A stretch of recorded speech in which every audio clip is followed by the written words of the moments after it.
Check, check, check, check. All right. What's going on, everybody? C4 here today.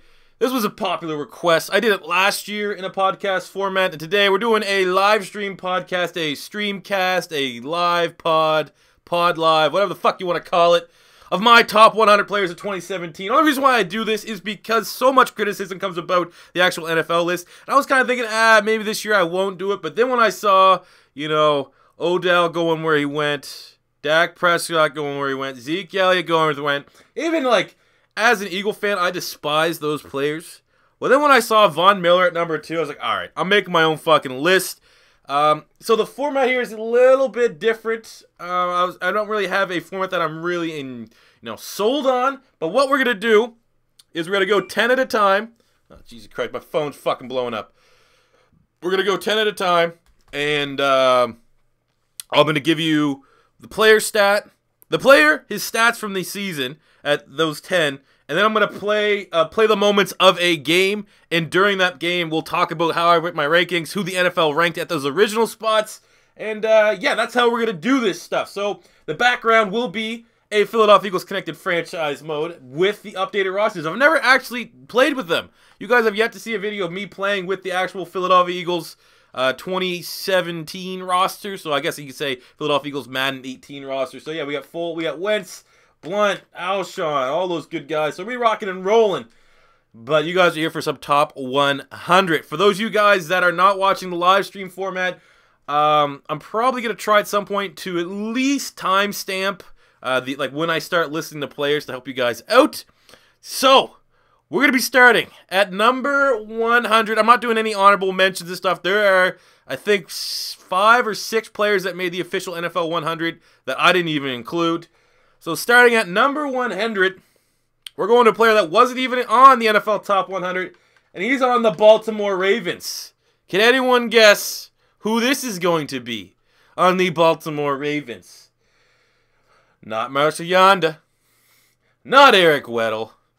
Justin Tucker. Back-to-back years, I have decided to include a kicker, especially when a kicker is as good as Justin Tucker. When you look at a position and someone makes 38 of 39 field goals, first team All-Pro, and debatably throughout the season was the most dangerous weapon on the offensive side of the ball for the Baltimore Ravens. I don't think anyone could, if you play fantasy football, let's be honest, Justin Tucker was the best kicker. He was getting 15 points a week in fantasy, and you made almost 40 field goals, 90-some%, 100% of your extra points. I'm going to show you respect. More so, not so much because, it's a kicker. Oh, you're going to put a kicker over like Carson Wentz or something like that. But what you need to think about is how dominant he was. How much better of a kicker he was than the rest of his competition. I think his importance on his position, the fact that he was probably the most explosive player on their offense for Baltimore last year, I have no problem at all putting Justin Tucker at number 100. No punters, though. We didn't. If we're going to put a punter, it probably would have been Johnny Hecker from the Ravens. He was the best punter last year by a significant amount. But at least Tucker put points up on the board. Moving to number 99, we're going to the Arizona Cardinals. He's a guy that also wasn't included on the NFL Top 100 list. He's a guy that I think is actually fairly underrated on the defensive side of the ball. It's not a safety. He is a linebacker.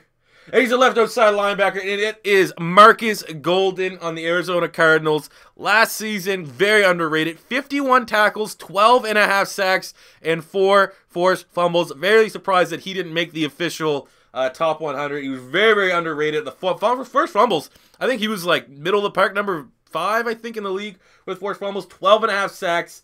He kind of gets overshadowed when you have Chandler Jones. You had Calais Campbell there last season. And then you got all those playmakers in the secondary with Honey Badger and Patrick Peterson. But Marquez Golden is one hell of a talent. He's only 1 year in the league. He's only going to get better. And I think he is very, very underrated. So we have him here at number 99. Man, 12.5 sacks. Very productive. Moving to number 98. This was one of those ones where, I really need to decide how I want it to, the injured players that didn't play a lot of the season. I get that a lot of the NFL Top 100 has players based off of reputation in a combination with their 2017 stats. Like you saw Adrian Peterson, you saw J.J. Watt and those guys. I think that certainly has something to play, but okay, we're just going to jump right into number 8, and then I'll explain a little bit. He's on the KC Chiefs, and his name's Justin Houston. I have him coming in here at number 98 because he only played in 5 games, and I figure if you're going to include a player on this list that didn't play a lot of time, I think you need to have a player that, you know, while he played, he was absolutely dominant. I look at J.J. Watt. He played 3 games. He only had a sack and a half. That's not really all awe-inspiring J.J. Watt play. He wasn't playing that great. Adams is my IDP defensive end in my fantasy football league, and he was doing nothing. He was not having a great start to the season, but, I mean, obviously a guy like J.J. Watt, I'm sure if he was healthy and didn't get the back injury, he would have persevered. But a guy like Justin Houston came in late for the Kansas City Chiefs back in the end, maybe helped them get into the playoffs. I don't know. Maybe it was an extra push on the defensive side of the ball. But in 5 games, he had 21 tackles, 4 sacks, and a forced fumble. I think, you know, there's not too many of those guys that, you know, I think, let's see. Off the top of my head, I think there's only 3 guys that made my list that were hurt for significant parts of the season last year. I think, yeah, having Justin Houston here at number 98, I think that's fair. And, you know, he is a beast. When healthy, he's one of the best edge rushers in the NFL. Going to number 97, he's a wide receiver who plays in Green Bay. He did not make the NFL's top 100. I think he was number 101. Spoiler alert. Not Randall Cobb, it's Devante Adams. A man that kind of has made Randall Cobb an afterthought there a little bit in Green Bay. I think coming towards this upcoming season, it's going to be thought as Jordy Nelson and Devante Adams' offense. With Randall Cobb, you know, can he continue to stay healthy and stay persistent as probably a slot guy? But last year, Devante Adams really, really underrated. I mean, you can slight him for being on a very explosive offense. I mean, the Packers are the goddamn Packers. But last year, he had 75 catches, 997 yards, and 12 touchdowns. I really do think that if he had 3 more yards, if he finished the year with 76 catches for 1,000 yards and 12 touchdowns, it really lets you know, like, man, this guy is underrated as shit. He was, I think he was Derek Carr's big wide receiver in college at Fresno State, and, you know, again, kind of a gimmicky air raid type offense with inflated stats. But you still, I mean, inflated or not, 12 touchdowns is a very impressive season for a guy that kind of has been, you know, mingling, kind of, you know, sitting in the waiting pool. Hasn't yet to take off. I think last year was a great step forward. I think this year going forward, I mean, Jordy Nelson's 31. He's going to be 32. He had that bad injury. I think it's time for him to start slowing down a little bit, and Devante Adams is going to be the guy that propels to that top spot and be maybe the number 1 at some point later in the year for the Green Bay Packers next season. Going to number 96, he's on the Tennessee Titans, and he's not on the offensive side of the ball. We're not talking about an offensive line. We're talking about a defensive lineman who I do have to admit is underrated, and I guess me putting him at 96 can seem that I'm underrating him as well. But his stats in comparison to some of the other defensive linemen you see on this list, you know, weren't as hot, but I still had to include him, and that is going to be Darrell Casey. Only an 85 in my rosters, but last year, I mean, he's one of those guys that really contributes against the run, so it doesn't always show up on the stat sheet. But last year, still finished with 44 tackles and 5 sacks. Very influential on the Tennessee Titans. I mean, a big part of their defensive line, the best guy on their defensive line, and very versatile, man. He's the kind of guy that I can play inside, can play outside as a defensive end, inside as a defensive tackle. I think putting Darrell Casey here it's fair. You know, there's going to be people, fans of the Titans in particular, that, like, you know, Darrell Casey, for me, as an Eagle fan, kind of reminds me of Fletcher Cox or like a Brandon Graham. Both those guys, I just know from Pro Football Focus, they're off the charts in terms of that. And a lot of the Pro Football Focus noise comes from not the sacks, but it comes from the pressures and all that stuff. So I'm sure I may be underrating Darrell Casey, but I wanted to make sure I did include him on this list because he has been very underrated for probably the last 3 years or so. So we need to give him some damn respect and put him here at number 96. Going to number 95, we're staying with the Tennessee Titans. And we're going to their freak rookie right tackle, and that is Jack Conklin. Very, very good. Made All-Pro, first-team All-Pro as a right tackle. Only reason why I have him this low, you figure right tackle, fairly an influential spot. Usually the top 2 tackles All-Pro get ranked kind of high on this list. It's more so, you know, it comes into the argument where I said it's your body of work. Guys like Adrian Peterson, J.J. Watt, they make this list because of their body of work. And one-year wonders, I don't want to say one-year wonder because, I mean, there's nothing about Jack Conklin's game that says one-year wonder. But if you've only done it for 1 year, I think that slightly impacts your spot on this list versus guys that had good years and have had good years for the last 5 years, for example. Guys like, Larry Fitzgerald, Julian Edelman. They might not have had mind-boggling seasons in 2017, but if you take 2017, 2016, 2015, they've been consistently one of the best at their positions. So if we get another year out of Jack Conklin, he's certainly going to shoot up my list for 2018, but I think putting him here at number 95 is a fair spot because, you can't value offensive linemen way too much. So I think 95 is a good starting point. Going to number 94, Minnesota Vikings, defensive side. Not the guy that I think you're going to be thinking of. I say Minnesota Vikings defensive end. There's a couple players that could come to mind. But we're going with Everson Griffin from the greatest college ever, USC. Ew! Disgusting. Last season, Everson Griffin finishes with 48 tackles, 8 sacks, and 2 forced fumbles. I'm going to say his partner is still on the list. For those of you that may be salty about where I put Everson Griffin, I think his partner last year had a better season statistically, and I think there's a lot more upside, which is what I'm kind of banking on. But again, Everson Griffin kind of in the mold of a Darrell Casey. I definitely could see people thinking, very underrated, man. You're still underrating him here. But I definitely think that Everson Griffin last year wasn't his best year by his standards. He's usually the guy that wants to try to get into double-digit sacks. And then I also look at the Minnesota Vikings defense. They started out very hot, but then down the stretch of the second half of the season, they were terrible. I know they had some banged up, they had some injuries and stuff like that, but, you would figure some of these guys would take over the games, and they just were not doing that. So that kind of influenced where I put Everson Griffin on my list, but definitely he was good enough to include here. Number 93, I think, when I'm looking at all this stuff, maybe the first one to get some... I think we're going down a murderer's row now of players that people are going to get very upset with for me to rank them, but that's the point of these lists. I think, for me, there's a couple guys that needs to be... not overrated, and they're rookies, and we know who they are. They were rated too high. But these guys here, I certainly could say, when I look at it now, after I've made the list, I'm going to catch some flack. So at number 93, we're going to the New England Patriots. And when I say number 93 on the Patriots, on the offensive side of the ball, let me know, just start shooting out who you think it's going to be. Offensive side of the ball on the Patriots. It's not going to be Tom Brady. I'll tell you that right now. Tom Brady's going to be a couple goddamn minutes ahead. Well... it's not an offensive lineman. It's not a right tackle. It's not a right guard. It's not a center. It's not a left guard. It's not a left tackle. Not a tight end. No, you guys are way off. The fact that you guys are way off makes me think you guys are going to get really upset with who I pick. It's going to be Julian Edelman. Julian Edelman coming in at number 93 on my list. I was just kind of talking. His body of work probably should be higher. If you're saying looking at all the wide receivers, he definitely will be higher. But then you need to come back in and talk about the season last year. I feel that when you look at the official NFL Top 100, they don't really value the stats in that season. I mean, personally, you got to find that fine balance of a player's reputation, his history of playing at a high level, and then what did they do in 2016? And last year, Julian Edelman, 98 catches, really good. 1,100 yards, really good. Only 3 touchdowns. I know that was the scheme. I know once they get in close and where he would usually do his work, running slants and stuff like that in the red zone, they just fed LeGarrette Blount. There's a reason why he had 18 touchdowns. But when you look at all the other wide receivers from last year, statistically speaking, look at this. He had 3 touchdowns and 1,100 yards. Devante Adams almost had 1,000 yards, and he had 12 touchdowns.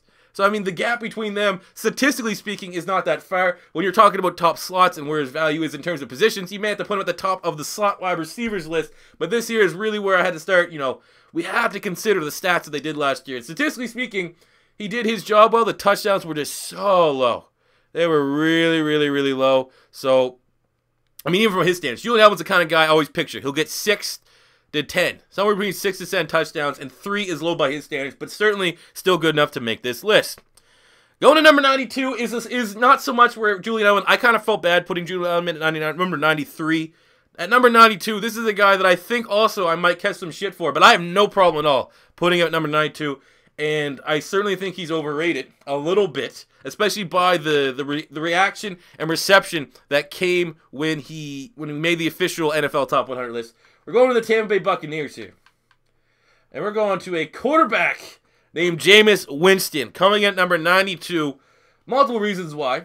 First of all, I think for a quarterback to really, you kind of get in the Dak Prescott mold, you got to make the playoffs. He didn't make the playoffs. He went 9-7. He had 4,090 passing yards, 28 touchdowns. Not bad. 4,000 passing yards, 28 touchdowns. That's not bad. 18 interceptions. If you don't make the playoffs and you almost have 20 picks and your body of work is, there's another quarterback that had a very similar season to Jameis Winston, but at least he's been an elite quarterback for quite some time. Jameis Winston has not got to that level, and ever since he's come to college, even when he was in college, he has been turnover prone, kind of like Eli Manning. Always been throwing high interceptions. Needs to cut down on that. I think the potential is high for Jameis Winston, but the fact that, what did he get ranked in the NFL? I don't know if I remember. He was like in the 50s. Somewhere in the 50s. You didn't make the playoffs, and you had almost 20 turnovers. You can't have anything higher than that. Turnovers, no playoffs. Your quarterback, I can't put you much higher than number 92. Number 91, that's Jameis Winston. Again, we'll talk about that when we play the little bit of Madden here. Number 91, going back to the Minnesota Vikings. First, we talked about Everson Griffin. Now we're going to put in his running mate here, Danielle Hunter. Now, 87 overall in my Madden, but last year, 56 tackles, 12.5 sacks, and 1 forced fumble. Very similar to Marquez Golden in terms of, like, we're getting into those guys with the double-digit sacks. Obviously, he had a little bit more influence. Both these teams didn't make the playoffs, so I couldn't add that kind of bonus bump up in their overall grade. But I think Danielle Hunter, 21 years old. 21 fucking years old. So young. This guy is a tenderoni. A young tenderoni. But I think, you know, he's the guy. I know still a lot of people talk about Everson Griffin, but I think Danielle Hunter is going to be that guy going forward on the defensive front. We know with Sharif Floyd, there's some injury concerns. It sucks. You know, Gator made. Wish he gets back. Linval Joseph's pretty underrated. But for the most part, I think the future of this Vikings defense, people are saying Anthony Barr. They're saying Eric Kendricks. I think it's going to be Danielle Hunter, and hopefully they can hold on to him. But great season last year. 12.5 sacks. He's a monster. And then finishing out at number 90, we're going to the team with a racist name, the Washington Redskins. And it's on the offensive side of the ball. And I'm going to tell you right now. Actually, I can't tell you because I don't really know my list. I don't want to go through it in case I missed him. But he is a guy, when healthy, electrifying. Certainly an electrifying player. But based off of last season, couldn't stay healthy. And I have to affect players that couldn't stay healthy. As a fantasy football owner, I get him every single year. I get him every single year in fantasy. And he can't stay healthy to save his life. When he is healthy, he's a monster. He is a fucking monster. But we're going to go with Jordan Reed here. I think one of the best pass-catching tight ends in the NFL. People compare him to Travis Kelce. Big difference, Travis Kelce stays healthy. Jordan Reed, unfortunately, well, I mean, maybe fortunately, as a Philadelphia Eagle fan, he is one concussion away from retiring. And I think, you know, I see him in Washington, I'm like, ah, man, fuck him. But I remember when he was at Florida, he was really, really good. I mean, he had a couple bad games with Florida in big moments. But for his body of work, man, really, really good tight end. And just couldn't stay healthy last season. Last year, 66 catches, 686 yards, and 6 touchdowns. I mean, that's not even like, that's like fringe top 5 for tight ends last season. But again, you know, the body of work, when he is healthy, I mean, I don't really think, in terms of, he's basically a glorified wide receiver. He's what, if you're a Giants fan, you hope Evan Ingram can become. But Jordan Reed, man, still a beast when he's healthy. He just didn't play enough last year, and I think 90's still fair. I mean, this is like one of those things when I talk about Emmitt Smith, you know, I hate him in the NFL. But in college, he played for my college, and I loved him. So, you know, love and hate relationship here with Jordan Reed, but we're going to have to put him here at number 90. So what we're going to do, guys, is we're going to jump in, play a game, play the moments here. We're not going to be really focused on the gameplay. It's going to be for you guys to kind of dive in and talk about the first 10 guys, as well as I can do a little bit of comparison. I wrote down what the NFL had for those positions and compare who we played. So we have the Cleveland Browns up first. And that's why we're going to be doing this. It's going to be a quick game. Like I said, we're already, it's going to take me roughly 15 minutes to go through all these, and I never want a live stream to go longer than two hours.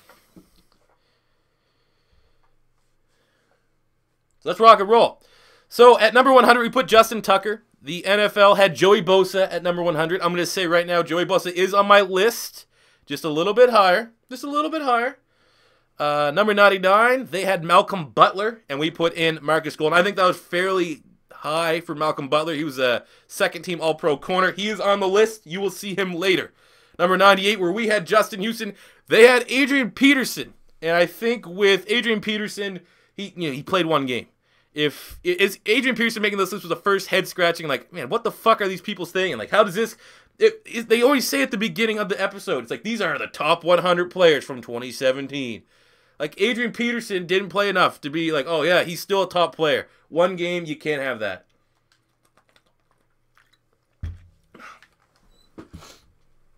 At number 97, we put Devante Adams, good wide receiver from the Green Bay Packers. NFL Network had David DeCastro.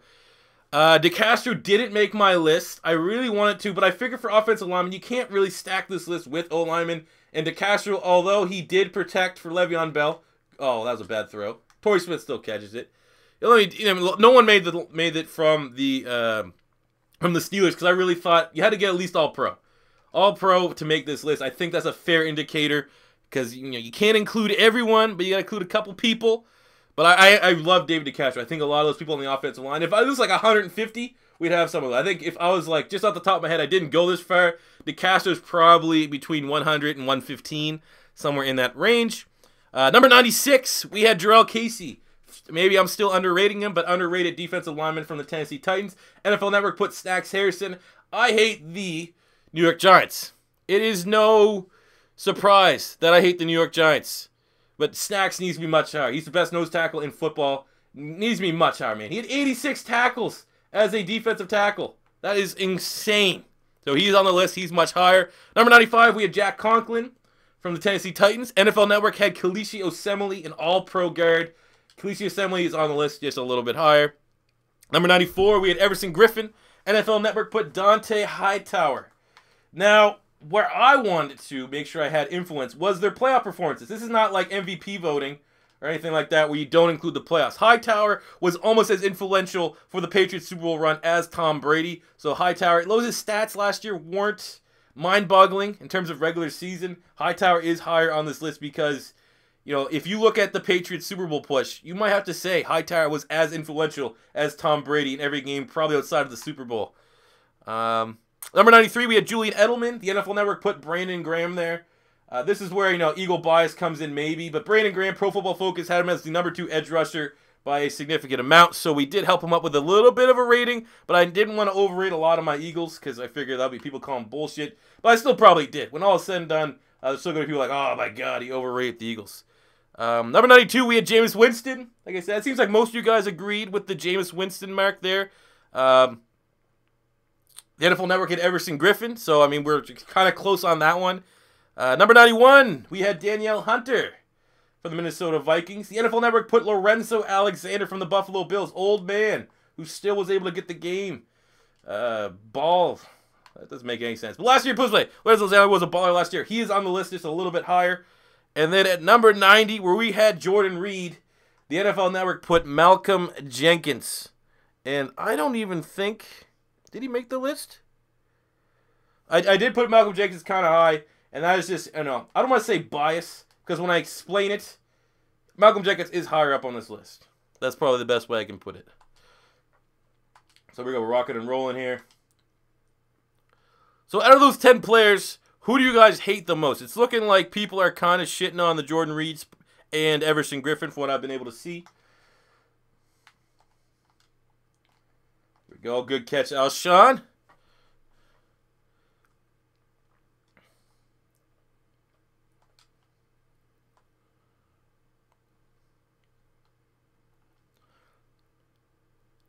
You do know the players voted. I did know the players voted, and by some of their votes, it really needs you to think about the CTE, the concussions, because some of those votes were terrible. These guys should be, like, some of the guys that were voting, like, you should have had to pass a concussion test to vote on this. They probably had some defensive lineman who's, eating their food through a straw. Vote. Dad, Cam got swag. Let's include Cam because he has swag, though. They're running in here with Carson Wentz for the touchdown.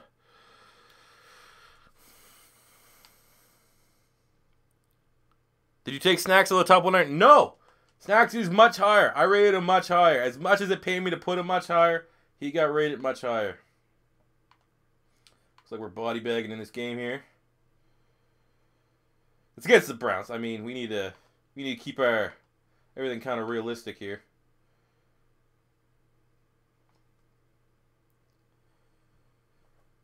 Let's take over here. 28-14. Kind of similar to the scoreline when they actually played. We have 3 turnovers in the game, which is kind of against it.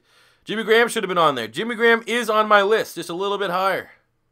Cam Newton did not make the list. What did Cam Newton do last year to make this list? Someone tell me. If you can defend why Cam Newton should be on this list, tell me. What I saw last year, I don't even hate Cam Newton. I do hate Cam Newton for the way he left my Florida Gators. But last year when Cam Newton was MVP, I thought 100% he's the MVP. That is an unstoppable quarterback. Last year, he did nothing. His stats were bad. He looked bad. And a guy that won the MVP. You're an MVP. You need to be able to pick up your team regardless of what injury is going on, what the fuck's happening. You need to play like Aaron Rodgers, and you need to carry your team to some wins. And Cam Newton didn't do it. He was too worried pouting about getting hit late after the fucking whistle and all this shit. Cam did nothing. Cam did absolutely nothing to make this list. His stats were shit. He didn't make his team better. Didn't play like an MVP. Everything's been downhill since he didn't jump on that fumble in the Super Bowl. If I was rating on swag, if I was having him on swag, he certainly might have made the list if there was a swag rating. But there's not, unfortunately. Continue to run up the score here. Have you seen him dab? I have not seen him dab. One, though, that I'm not going to say right now, but I'm going to give a hint. I don't think a quarterback from the Redskins made my list, which I think is going to upset a couple people in here. He might have, but I actually think, like, if I had 101, it might have been a quarterback from the Washington Redskins. That was my number 101. Is Jordan Howard on here? Jordan Howard is for sure on this list. Oh, is Jordan Howard? You mean the rookie that was second in league rushing yards? Yes, he made the list. Ryan Tannehill? No. Kirk Cousins, from what I'm looking at here with my little writing here, my list, my shitty list, did not make it. But I have a note that said Kirk Cousins 101. Kirk Cousins had almost, yes, he almost had 5,000 passing yards. He had no playoff wins. He didn't play clutch when they needed him to. And his touchdowns to interceptions was not much better than, like, Jameis Winston. So, Jameis Winston had one more win. He had more wins and less to work with, if you will. But there you go. I think...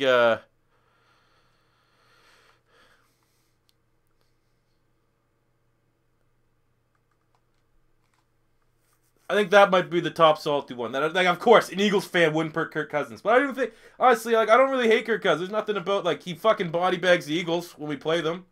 That kind of sucks. But I just don't see a guy. Number 101. There, you'll get that one. He's number 101. Is Olivier Vernon on the list? Yes, he is. All right, guys, when we get out of this game, we're going to go from player number 89 all the way down to number 80. This is already going to kill my voice because I'm talking way too much.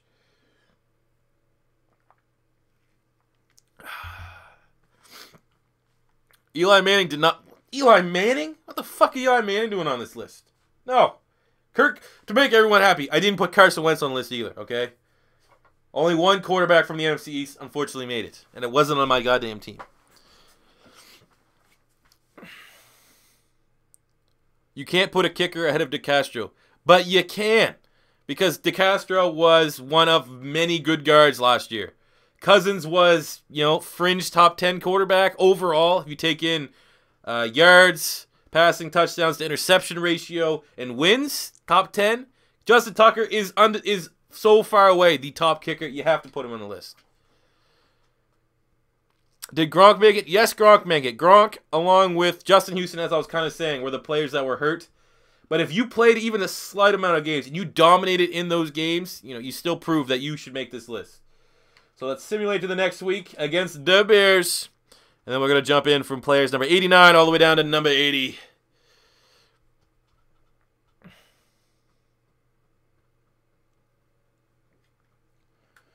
All right, here we go.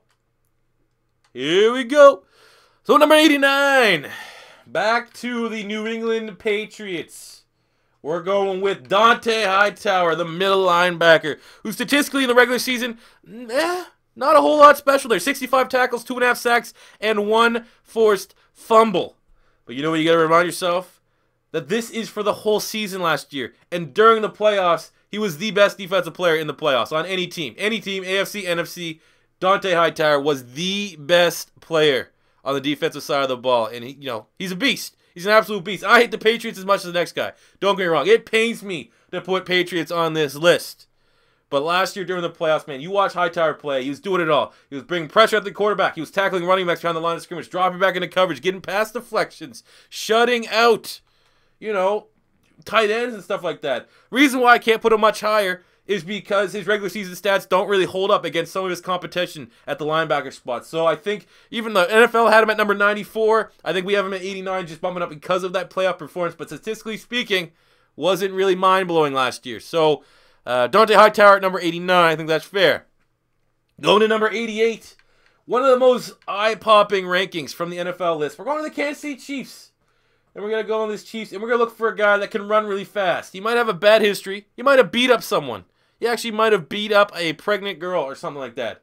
But we're going with Tyreek Hill. Tyreek Hill coming in at number 88. NFL Network ranked him super high. He was in the 30s. I couldn't fucking believe it, how high he went. But last year, Tyreek Hill, 61 receptions, 860 yards from scrimmage, had 11 total touchdowns, and was first-team All-Pro for some, I think it was return man. He's electrifying. And I think you definitely had to include Tyreek Hill on this list. But in the 30s as a rookie is unbelievably ridiculous. I think, obviously has a bad past. He has a bad past. I think everyone gets a second chance. You all know my thoughts of when Joe Mixon was coming in the NFL. And I think Tyreek Hill, I own him in fantasy. He's going to be my keeper in my fantasy league. I think he's dynamic, and it really speaks volumes because I don't think the Chiefs would have got rid of Jeremy Maclin, even with the outrageous contract, if they didn't feel like Tyreek Hill can remain a game changer in year 2. There are some bad memories of maybe Cordero Patterson when you see Tyreek Hill, but I think the fact that he had 11 total touchdowns, he was electrifying every time he touched the ball. He certainly needs to have a spot on this list. So I think 88 is a good starting point here for Tyreek Hill, and he's only going to go up, I think. Go number 87 is where I agree with the NFL Network with a rating. It's the first time. I think there's only 3 or 4 instances where I have the exact same rating.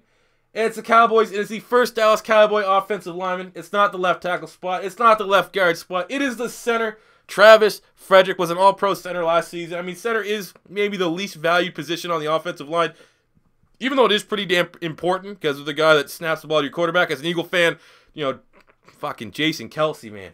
Half the season, he was snapping the ball 40 feet over Carson Wentz's head. But Frederick is the best center in the NFL. There are a couple good centers. Alex Mack was really close to actually making lists. He was really good last year with the Falcons. You have Pouncey in Seattle, or in Pittsburgh. Marquise Pouncey in Pittsburgh is really good as well. But I think Travis Frederick definitely stood out above, pretty much every other center in the NFL to make this list at number 87. I didn't want to have a lot of offensive linemen. Like I said, a lot of the offensive linemen, you pretty much had to be either an all-pro or like a freak like Joe Thomas or something like that to make it. I think 87, where the NFL had Travis Frederick, that's a fair spot to have him. Moving on to number 86. We're going to the Buffalo Bills, and maybe one of the more interesting storylines from last season. It is going to be a guy on the defensive side of the ball named Lorenzo Alexander. NFL Network ranked him, I think he was fairly high, number 91, and we put him here at number 86. Last season, 64 tackles, 12.5 sacks, and 3 forced fumbles. So kind of in the realm of 2 defensive players we've already seen in Marquez Golden and in Danielle Hunter. But Lorenzo Alexander, the fact that he's been in the league for fucking forever, 4 ages. And finally, just for some reason, I don't know what it was, no rhyme or reason, had a breakout season last season. It's good to see. It's good to see. It's always a feel-good story. And, man, he was really, really good. He actually had some decent pass deflection numbers, too, where guys like Danielle Hunter and Marquez Golden didn't necessarily have it. But I definitely think fair spot for Lorenzo Alexander. I don't want to overrate it, but I think, 86 is a good starting point here. Going to number 85. We're going back to the Tennessee Titans, the third Titan to make the list, and it's not Brian Orakpo. I don't even think Brian Orakpo made my fucking list. I'm going to be honest with you. Don't want to spoil anything, but he made the NFL list. Wasn't really that much better. I think we had like 8 sacks. But we're staying with the Tennessee Titans, and we're going to the tight end position, and we're going to look at Delanie Walker, another guy, kind of the mold of Lorenzo Alexander. Was with the 49ers. I think he might have been somewhere else before San Francisco. Was always kind of meh, but ever since he got to Tennessee, he's been an electrifying tight end. Last season, Delanie Walker had 65 catches for 800 yards and 7 touchdowns. Not the best year. I would say probably the previous 2 seasons in Tennessee, he's been better. I don't know necessarily at the top of my head if he's been hurt, but I think Delanie Walker, the fact that he's 32 and not slowing down, the fact that he's 32, and even with, them adding Rashard Matthews, Corey Davis, Tajay Sharp, we don't have Eric Decker here. I still have to say Delanie Walker's probably the #1 receiving target for Marcus Mariota in that offense in Tennessee. And yeah, there we go. The second tight end featured. Already hot take. People always say, oh my God, you put Delanie Walker over Jordan Reed? He had better stats. He had goddamn better stats and looked the same type of fucking player. Moving to number 84. Now we're starting to get into players that might not have had the best season, but their reputation certainly has to have them make this list. So we're going to the Seattle Seahawks at number 84. We're jumping into their secondary. People are like, oh shit, is he going Richard Sherman? Is he going to include Pierre Desir? Nope. We're not going to talk about Earl Thomas yet. We're going to be talking about Cam Chancellor, one of the hardest hitting players in the NFL. Last season he had 81 tackles, 2 interceptions, 8 pass deflections, and 1 forced fumble. So I mean, I think in terms of overall production, a little bit of a down year from Cam Chancellor. I think, wasn't this year the year that he had a little bit of a contract holdout, missed a game or 2 or something like that? Or was that last year? I don't know, man. I'm living in some goddamn fucking memory here. But I think Cam Chancellor, man, I think he's not that great. When you look at the other safeties, that, you know, it's one of those things. You look at Cam Chancellor, and you're going to say he's not going to have the pass deflections of, you know, the other type of safeties that we're going to talk about, because that's Earl Thomas's job. Okay, all right, fair enough, fair enough. Only 1 forced fumble for a guy that, you know, should be blasting guys left, right, and center. Not an intimidator last season. He had to make a lot more tackles. You know, I don't know, man. I don't know why he should be higher than some of the other safeties that had much better total stats. I think he makes this spot here, especially in my opinion, number 84, reputation. I think in terms of reputation, he's known as one of the most vicious hitters in the secondary. And when healthy, I mean, the Legion of Boom's still the Legion of Boom. They're getting up there in age now. Cam Chancellor, Earl Thomas got an injury. Richard Sherman's still there. But the stats last year didn't really, you know, I can't say much higher than 84 here, especially just because of the other safeties on this. Eric Weddle, who is on my list, didn't even make the NFL Top 100. His stats are way better than Cam Chancellor. Way better in terms of the safety spot. I mean, you know, they're supposed to do different things. I get it. But, you know, when you're making this list, you can't just be like, well, he was really scary. He was an intimidator. You can't really, you know, value that. Moving on to number 83.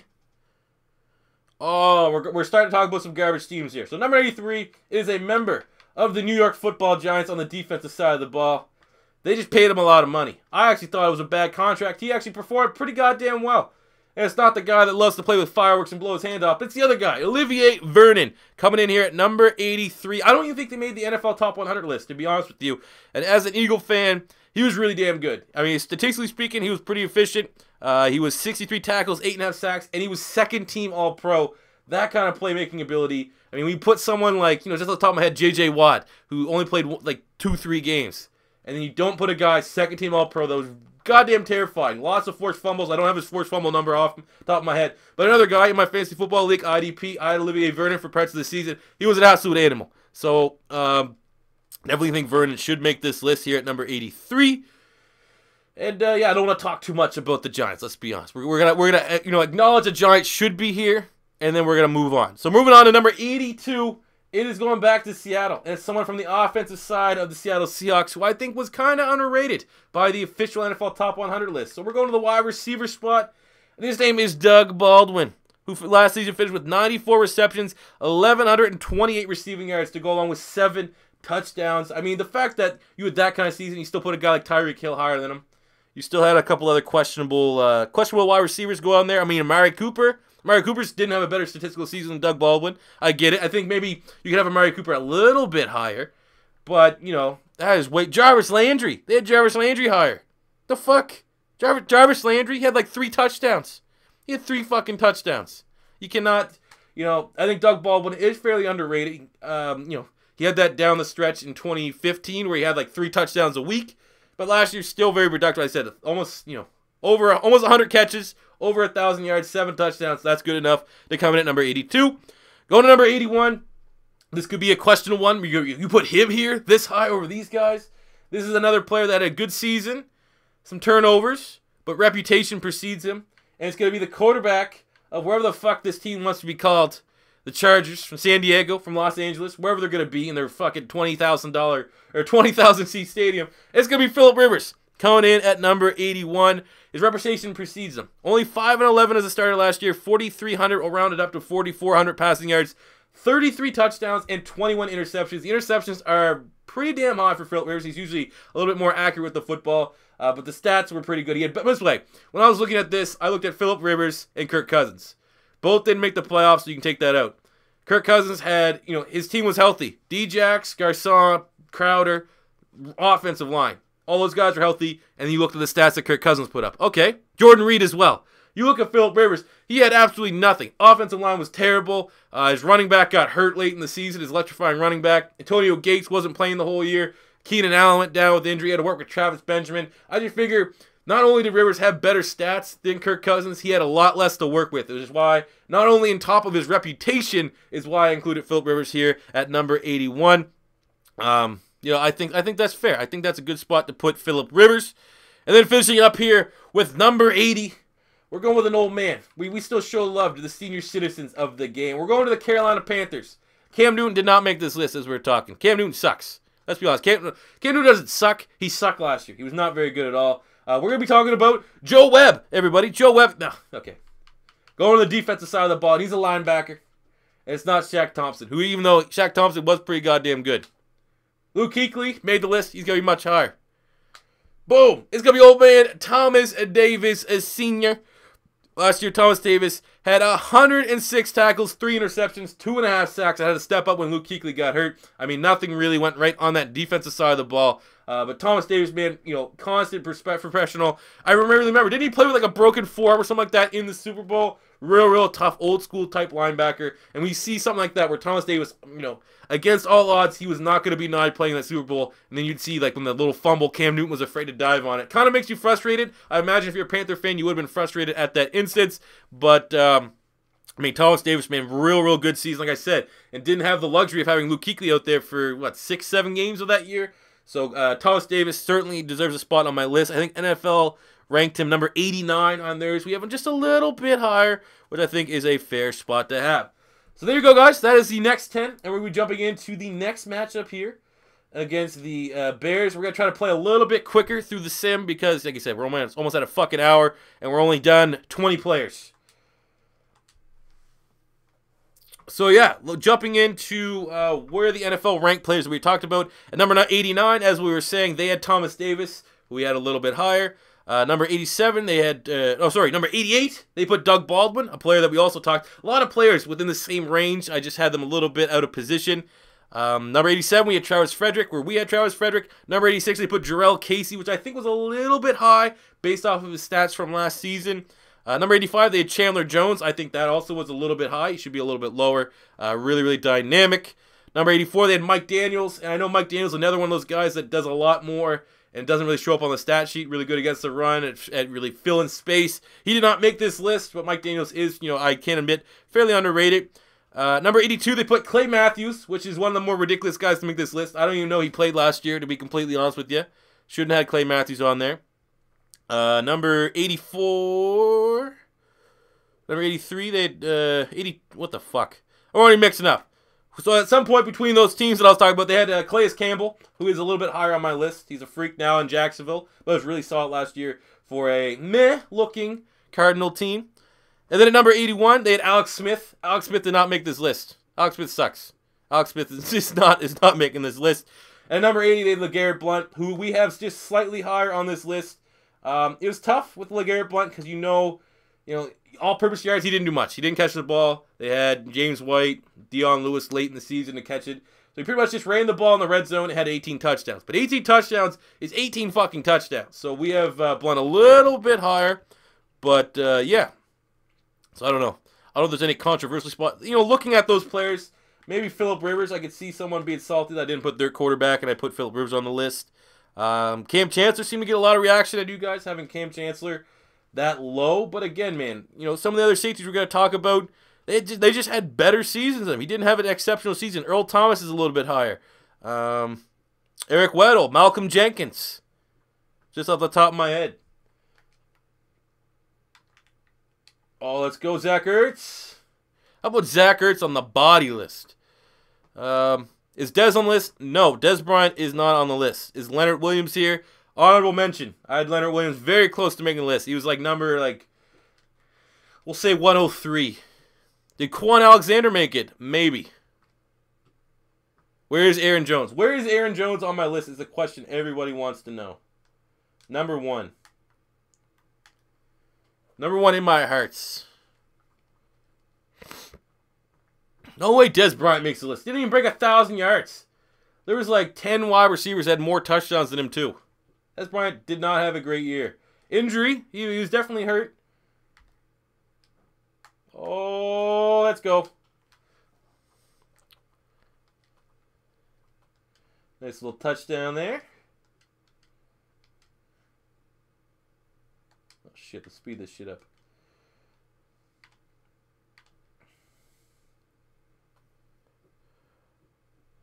Where's Jay Cutler? I can't believe. Actually, I was like really hard pressed not to include Jay Cutler on this list. Thought for sure Jay Cutler was going to make it.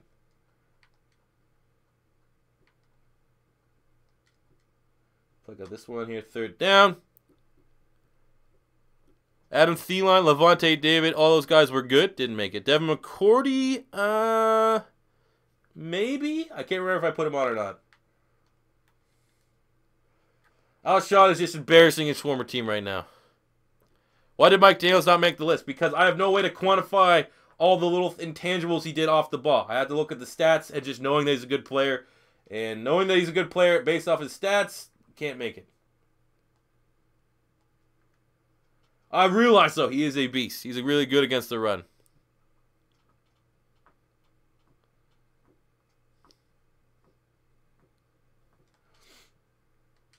All right, this is a body bag. We're just going to simulate our way out of this one here, fellas.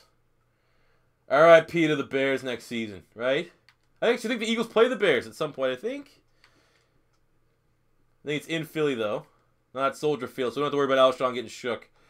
41-7, body bag. Did Jake Locker make the list? Yes, he did. Xavier Rhodes top 40? No. He made the list, though. He's not top 40.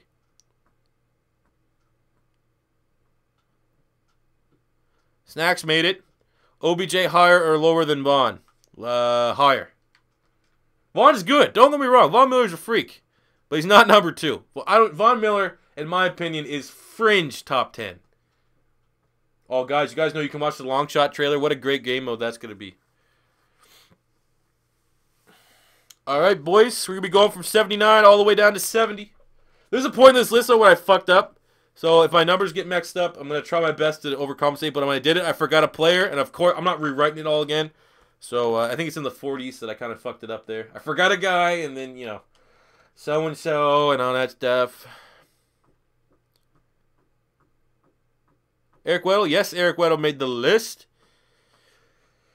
All right. Let me get a little quick sippy poo of liquor here. Ready to go. So now we're going to be working our way from 79 all the way down to 70. And at number 79, we're taking a stop in Miami. Can anyone guess who we're going to be talking about in Miami at number 79? We're going down here. It's not going to be this guy. We're going down here. And it's going to be this guy. It's going to be Jay Ajayi.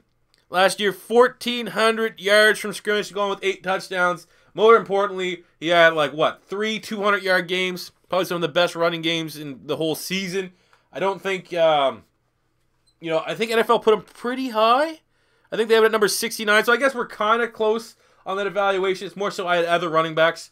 The fact that, we had to put in Jordan Howard here. And definitely Jordan Howard had a better season than Jay Ajayi. I think that's a fair spot, though, for Jay Ajayi. Number 79. Good year. Good year. Hopefully he can build upon it. I mean, he didn't even start. Remember they had Aaron Foster? And there was, like, reports that Jay Ajayi was depressed. They didn't even bring him on the first game. And then look what happened. He maybe had been, maybe I could have put him higher because he was definitely the major reason why they made the playoffs last season. So maybe that could have affected his rating a little bit. But we're staying him here at number 79. Just cuss. Go number 78, staying within the AFC East. We're going to the Patriots. Who can it be? We talk about the Patriots. Everybody, at number 78, it's going to be Tom. No, it's not going to be Tom Brady. It's going to be a wide receiver. It's going to be Brandon Cooks. No, Brandon Cooks didn't make the list. We'll talk about him. Marcus Cannon. No, it's going to be Marcus Cannon. It's going to be Rob Gronkowski. Rob Gronkowski coming number 78. Kind of in the same mold as Justin Houston. Gronk played, I think, 6 games last year. And in those 6 games, he had 25 catches, 540 yards, and 3 touchdowns. So you come with the side like, man, he didn't even play last year. The fact that he did what he did in 6 games still tells you that he's an elite player. And I know, you know, some people may say, oh, he's way too low, he needs to be up higher, stuff like that. I think you have to look, like, if Adrian Peterson, for example, AP is like probably one of the most consensus guys, shouldn't have made the list at all. But if AP played 4 games, right, we already know AP, when healthy, one of the best running backs in football. But if he played 4 games, had 400 yards and 4 touchdowns, averaging 100 yards a game and 1 touchdown, then there's definitely a claim for him to make this list, because even though he played limited action, his reputation precedes him, and while he was playing there, he was a beast. That wasn't the case. But a guy like Gronk, a guy like Justin Houston, we had at number 98, they played limited games, they're superstar players, and when they did play, they were freak of nature. So if, you know, there's no way in hell that if Gronk didn't play that full season, he wouldn't have had the best stats, you know. Sorry, Travis Kelce, you're not as good as Gronk. Moving on to number 77, it's a rookie. The first rookie I think that we're going to talk about. Second rookie, sorry. Third rookie. We already talked about Jack Conklin and Tyreek Hill. We're moving to these Chargers. And I hate talking about this guy. I have nightmares about this guy because he is a freak in the Madden sim. And it is going to be the Defensive Rookie of the Year, Joey Bosa, coming in at number 77. Last season, he had 41 tackles, 10.5 sacks, and got Offensive Rookie of the Year. Or, offensive. He got Defensive Rookie of the Year. Kind of in the mold of a Gronk. He didn't play. He missed some games. I think if he would have played the full slate of games, he would have had probably 13-some sacks. I think the fact that he's another one of those guys that had the Pro Football Focus stats. I think he had like the most, second most, something like that, quarterback rushes and hurries. Really, really underrated. Future is bright for Joey Bosa. I remember when the Chargers drafted Joey Bosa, I was, you know, kind of skeptical. Didn't think he was a scheme fit for that 3-4. I'm pretty sure, aren't they switching this year to a 4-3? He's definitely a guy that I'm going to be watching. If you play IDP Fantasy League, I think Joey Bosa can be a guy you can coast to the late rounds and then just draft him later. I think he's definitely going to be a double-digit guy. And, I mean, Bosa's a monster. Bosa's an absolute monster. Move number 76, staying on the defensive side of the ball. We're going to the Arizona Cardinals. And it's not Brian Robinson, who's, what the fuck isn't, I don't know why he's there. We're going to a linebacker spot. We already talked about Marquez Golden. Now we're going to his partner in crime, Chandler Jones, coming in at number 76. Last season, 49 tackles, 11 sacks, 4 forced fumbles. I think when you look at contracts, he just got paid good money. And when you comparison his stat-wise, he's really close to top elite edge rushers. And they signed him for like $20 million less over the year of his contract than some of the other big guys like, you know, Fletcher Cox, Kalum. Who else got paid? I can't remember off the top of my head. I wish I could if I brought that goddamn tangent. But I think, yeah, Chandler Jones, good year. The forced fumbles definitely stand out. Made a lot of big turnovers. Clutch playmaker as well. So I think, you know, both. We showed love. We showed love to the Cardinals with this. Having Marquez Golden didn't officially make it. And we put Chandler Jones at 76, where the NFL Network had him, I think, at, where did they put him? They had Chandler Jones fairly high, I think. Did he even make the fucking list? They had him at 85. There we go. So almost 9 points. 9-point increase for Mr. Chandler Jones here. Move to number 75. The Redskins fans are going to continue to hate me, I think. All right. So, we already said that we're not having Kirk Cousins on this list. And we had Jordan Reed coming in at number 90. It actually seems like most of you guys agree with that. This one here is going to be a big one that I think a lot of people are going to hate. I'm being kind of mean. I'm being kind of mean here. So if it's not Kirk Cousins, Jordan Reed already made the list. Who's it going to be? Is it going to be Trent Murphy? Is it going to be Ryan Kerrigan? Zach Brown? Boom, it's going to be Josh Norman. This was a tough one. This is one when I made the list, I thought maybe I should put him higher. Those of you who don't know, Josh Norman tweeted at me on Twitter once. It's one of my best moments that I've ever had. And I'm going to say that probably when I look at it, you know, didn't have, in terms of the top elite corners, he certainly was in the mix, but he was well below some of the other guys in terms of interceptions and pass deflections. But then you also think about his body of work over the last 2 years. Probably could be higher, I think. Probably could be a little bit higher. But when you look at the stats last year, man, 67 tackles, 3 interceptions, 19 pass deflections. We're near the top of the league in terms of pass deflections. I know personally as an Eagle fan, I remember Asante Samuel always was leading the league in pass deflections. And I was like, well, fuck, why didn't you just catch the damn ball? And that would have been 19 interceptions or something like that. But Norman was a shutdown corner. I mean, you saw teams just absolutely abuse Rashad Breeland when they played the Redskins. I think on the official list he was in the, yeah, he's number 59. I think personally it probably could have had Josh Norman a couple points higher. Yeah, maybe. I don't know. But, you know, definitely had to make the list. And there's still one more Redskin that made the list. Just for you Redskin fans that may be salty, there's still one more that made the list, not Kirk Cousins. Moving on to number 74, we're going back to the Chargers. We're just talking about Joey Bosa. Now we're talking about another guy that's really turned on. It's not Casey Hayward. He's a little bit later. On the offensive side of the ball, we're talking about Melvin Gordon, who didn't even make the NFL Top 100, which is pretty goddamn ridiculous considering he had 1,400 yards from scrimmage and 12 touchdowns. Sure, if you look at his rushing yards, he was just shy. I think he was like 3 or 4 yards shy of breaking the 1,000-yard mark. But we like to include receiving yards as well because you need to be a playmaker. And Melvin Gordon, 1,400 yards, 12 touchdowns. I mean, he was a monster last year. He was an absolute monster. I can't believe he got snubbed. He got snubbed for making the list. I was very surprised. You know, just look at that. He had 1,400 yards and 12 touchdowns. Okay. Jay Ajayi, who officially came at number 69 on the list, had 1,400 yards, 8 touchdowns. Just you know, simple math there. I don't know if you need to add or anything like that. He was a beast, man. He was an absolute beast. So that's why you have Melvin Gordon, number 74. At number 73, the newest member of the Philadelphia Eagles backfield, and that is LeGarrette Blount for the Patriots. Put him at number 73. I think the NFL Network had him at number 80. So we have a 7-point jump up here. 1,200 yards from scrimmage and 18 touchdowns. When you lead the league in rushing touchdowns, when you have 18 of those motherfuckers, you're going to have to make this list. Blount did his job effectively. Wasn't flashy. Did what he needed to do. And, you know, throughout the season, I know he fumbled in the Super Bowl and didn't play a lot. It was pretty much the James White show. But for that whole season, man, I think Blount's influence on that Patriots Super Bowl run as a whole was huge, especially when Tom Brady missed those first 4 games. They relied on the run a lot. So I think LeGarrette Blount, 73. And look at those touchdowns. 18 touchdowns, bruh? 18 touchdowns, bruh? 18 motherfucking touchdowns? Let's go. Moving on to number 72. We have another player that didn't even make the NFL Top 100. Couldn't believe it. He had one of the most mind-blowing stats out of any player. And I know about him, and I cheer for him because he went to the greatest college to ever exist, the University of Florida, and he's on the Cincinnati Bengals. A lot of defensive players. I think I have more defensive players on my list than were on the official Top 100.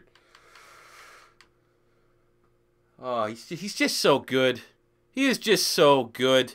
Carlos Dunlap coming in at number 72. 49 tackles. Pretty good. 8 sacks. That's pretty good. 3 forced fumbles. That's pretty good. 15 pass deflections. 15! He had more pass deflections than any Philadelphia Eagles secondary player. 15 pass deflections for an edge rusher is massive. That means he's stopping checkdowns, he's stopping tight end passes, he's stopping passes to the running back. You have to have Carlos Dunlap. I've never seen a defensive lineman have it. Even when J.J. Watt, I remember as an Eagle fan, sorry, we had Connor Barwin, did a lot of that too. 15 pass deflections? 15 motherfucking pass deflections. I repeat, 15 pass deflections. You gotta make the list, man. Oh, pair of crows in here talking shit about Tebow, bro. Praise be to Tebow Christ. Man, Dunlap number 72 all goddamn day. All right, going to number 71. It's a tight end that got snubbed that we were talking about earlier on the Seattle Seahawks. And his name is Jimmy Graham. Returning to relevancy after a couple down years in Seattle. There's a point in time when he was the best tight end in football last year. It was probably like a 3-4 week period where he was absolutely unstoppable. Finished year 65 catches, 923 yards, and 6 touchdowns. Anytime a tight end gets fringe 1,000 yards, it's a real respectable season.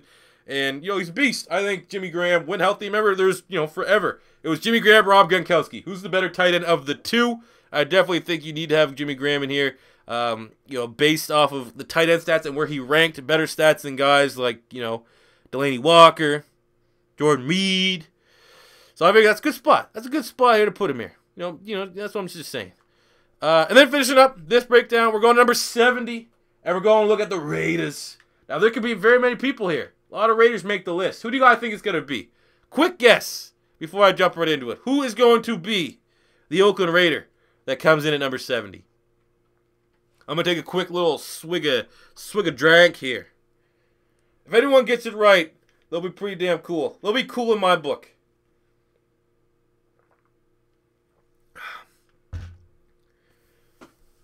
We got Amari Cooper, we got Michael Crabtree, we got Khaleesi Osemele. It is going to be, we had a correct guess, Amari Cooper. Coming in at number 80. Well, he's 87 overall on my Madden roster, but he's a 70 overall. I kind of was a little bit hard on him because I watched a couple Raider games. I tried to go to my way to watch the Raider games when the Eagles weren't playing. He seemed to me had a bunch of drops. I don't know if there's any Raider fans in here, but I feel like he had a couple drops. Had a little bit of the Nelson drops galores. Well, last season, he had 83 catches, 1,150 yards, and 5 touchdowns. I mean, very integral part of a very good offense.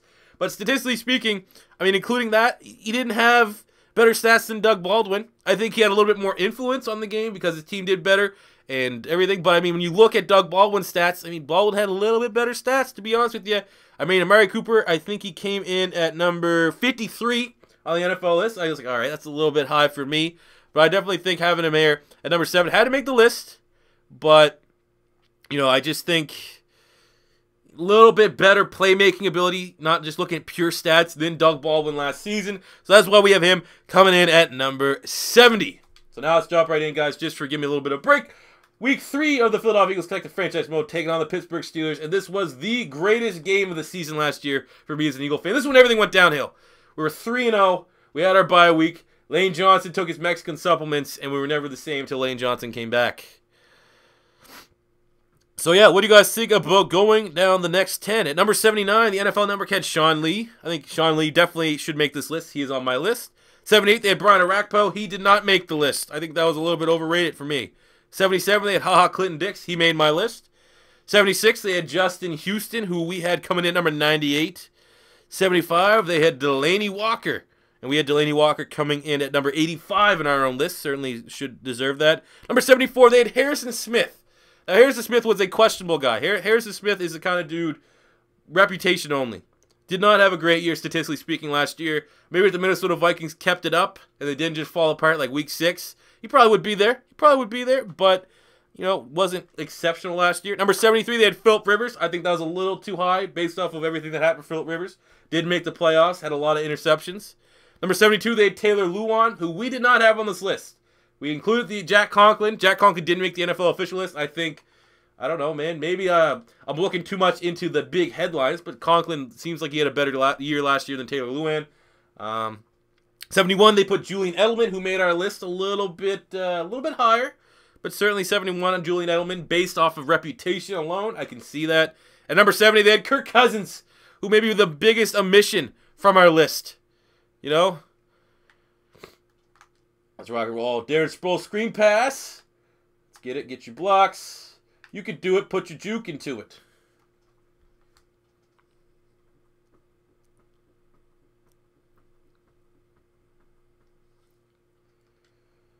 Come on with the sim here. We'll pick up in the red zone. We'll just try to play in the red zone here. Like I said, we still got to fucking... We're over... How was like? This is going to be under 2 hours, and we're not even halfway done. So, I'm going to have to figure something out here. Let's get this scramble.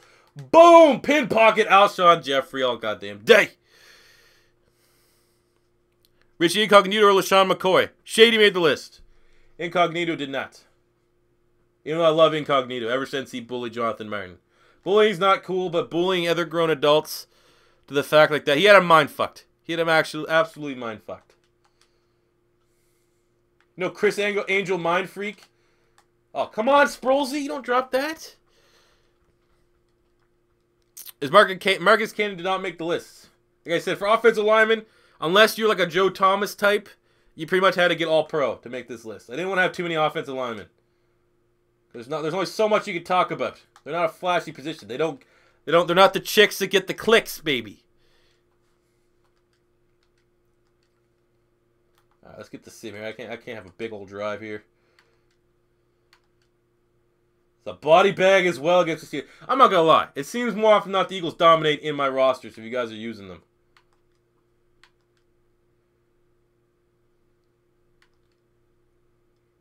We get in the red zone here. All right, let's go in the red zone. 3rd and 2. Let's run it with. Is it LeGarrette or are we gonna have Sproles in the backfield? Artie Burns. I don't think we couldn't have Artie Burns. The media has to stop when we try to start seriously talking about football. For those of you guys that have only been here since I talk about Madden, what separates my channel is once fucking training camp starts, there's football videos. We talk about football here. 2. Mark Glowinski. Fuck is Coop had, I think, 4 quarter drops. Not sure, but I get what you're saying. Yeah, I remember what game was it? It might have been the game against the Bucks. He had like 2 wide open drops that could have sealed that game. That was a fucking awesome game too. It was like the Raiders had like the most penalties in NFL history, and they still won that game. But I remember he had like one of the worst drops I think I saw all last year. It was like wide open to fucking end it. He just straight up dropped it. Concentration. These wide receivers are soft coming from college. There's a 33-14 body bag over the Steelers. 4 touchdowns. Any fullbacks make the list? No. I mean, if I would, it'd probably be Kyle Juszczyk. He's probably the top fullback. Shazier's honorable mention. Jalen Ramsey honorable mention. Both those guys had good seasons, just not good enough. Excuse me. All right, Doug Peterson looking good.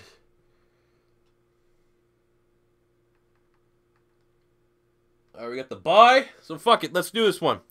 So now we're going to be going from number 69 all the way down to 60. You know what? No, fuck this one. This one's going to be a long one. We're going from number 69 all the way down to 50 because we need to pick it up. So what we have here. At number 69 is a quarterback from Detroit. Detroit, the only city where you can buy a fucking house for $300 and a Dairy Queen coupon. Matt Stafford, 9-7 last year as a starter, 4,327 passing yards to go with 24 touchdowns and 10 picks. And yes, I'm also including all those fucking fourth quarter comebacks that has to weigh in, man. He was so influential on their team. And, you know, this is one. They made the playoffs too, right? Didn't they? They made like the wild card. You made the playoffs. You were clutch as shit for your team. Maybe it wasn't so good in the, yeah, when a quarterback's really good at fourth quarter comebacks, there's either like your team sucks or either the quarterback played like shit for the first half. And it did seem like a lot of games Matt Stafford was not playing well in the first half. But I think, when all said and done, yeah, someone brought it up. He was like an MVP candidate for points in time in that season. I think definitely putting him here at number 59, 69, sorry, because he likes to fuck, even though he's fat as shit. Man, this guy here, what the hell? Like one of the most out of shape looking athletes I've ever seen. Still deserves respect, and he's about to get paid. He might be the highest paid quarterback in a year's time. All right, moving on to number 68. No longer on his original team. We're going to the Patriots. Didn't even make the top 100. A snub. Maybe a product of an air raid scheme. That could probably be it. But at number 68, we're going with Brandon Cooks. Last season, 58 catches for 1,173 yards and 8 touchdowns. So, I mean, just comparing him right to Amari Cooper. Better stats. He had less receptions. He had more yards, more touchdowns. Has to make this list. I think, that's pretty much all I can say. Worst trade ever. I don't want to go on another tangent. Every time I talk about this, we go off on a tangent, kind of talking about, how dumb that fucking New Orleans Saints trade was. But with Brandon Cooks, the stats were good. Air raid offense, I guess maybe you could say, wide receiver friendly, stat friendly. But then what do you do when you talk about any of the fucking people on the Green Bay Packers? Devante Adams made the list. Jordy Nelson. They're an air raid team. They didn't even run the ball. But I think Brandon Cooks certainly did a spot on this list. Go to number 67. We're going back to the Minnesota Vikings. And we're showing respect to a very, very good quarterback.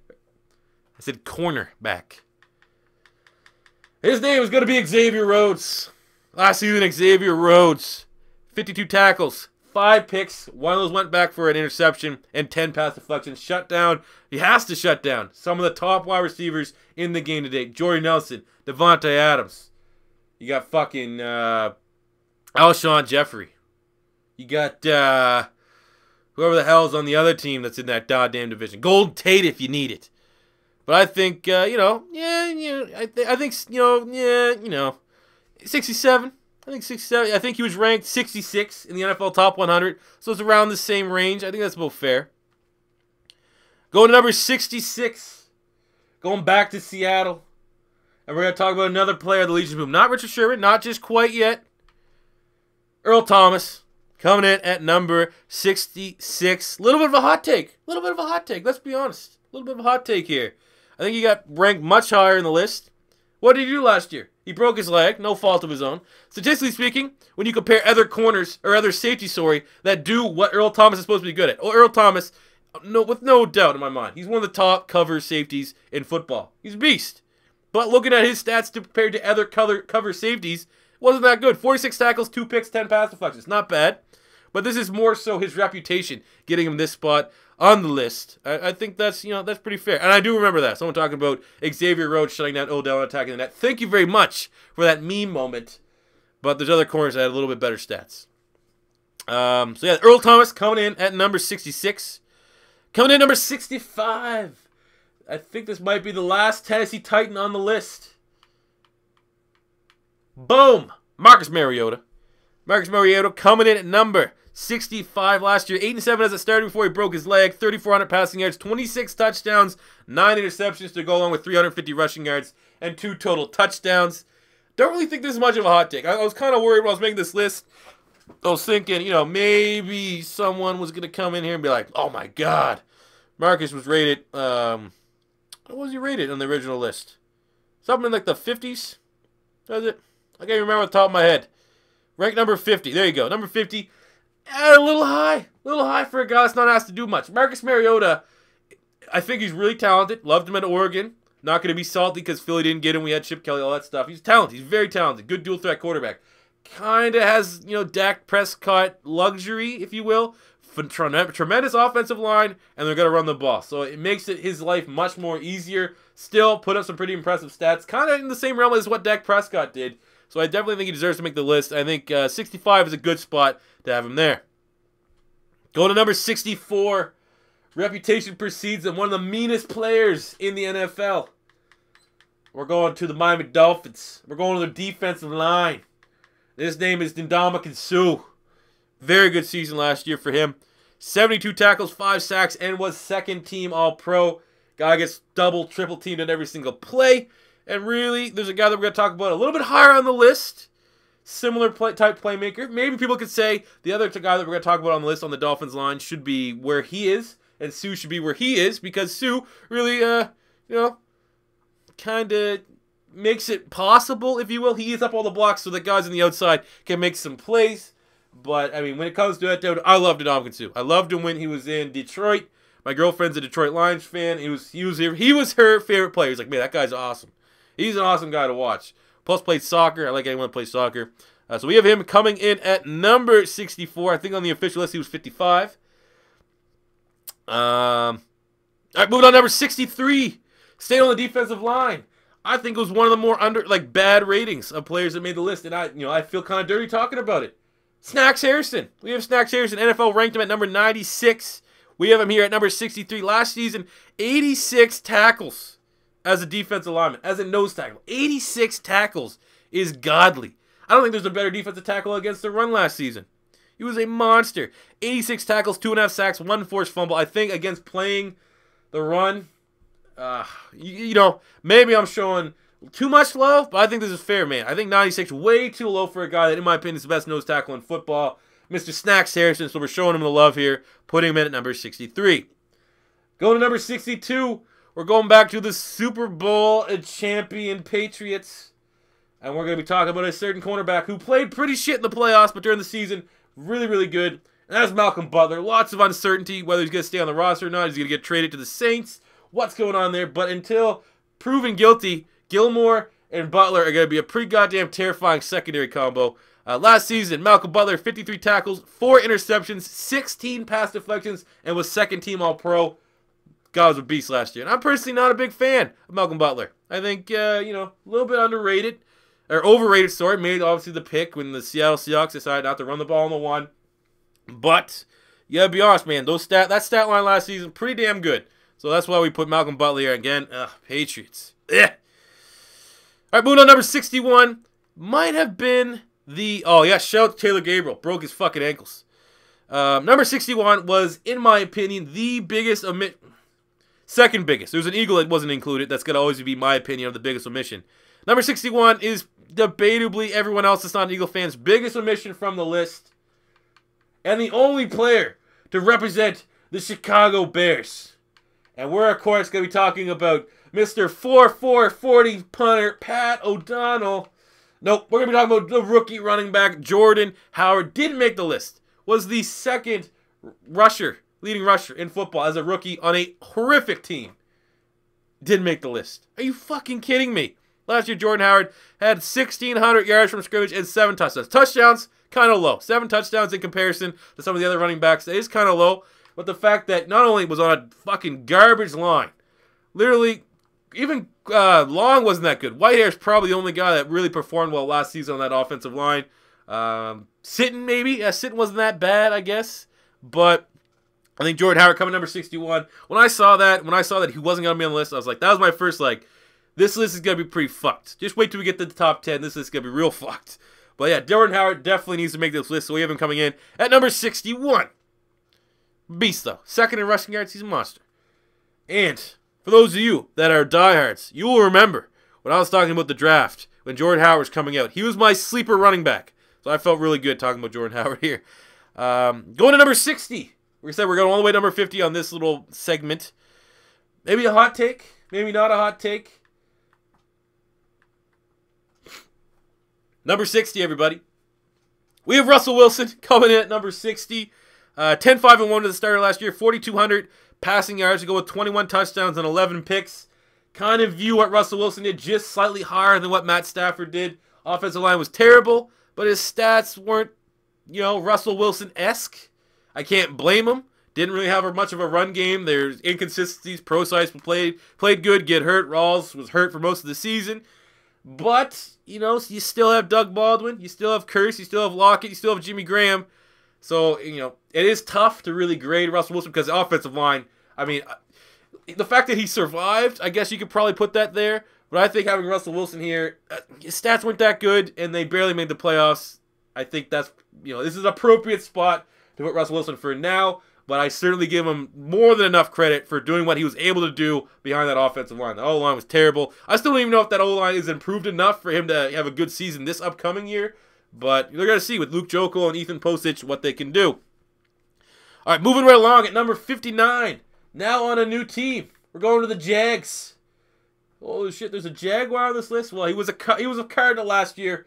And we're going to talk about Mr. Calais Campbell. Coming in at number 59. Last season, 53 tackles, 8 sacks, 2 forced fumbles, and was second team All-Pro. Good against the pass.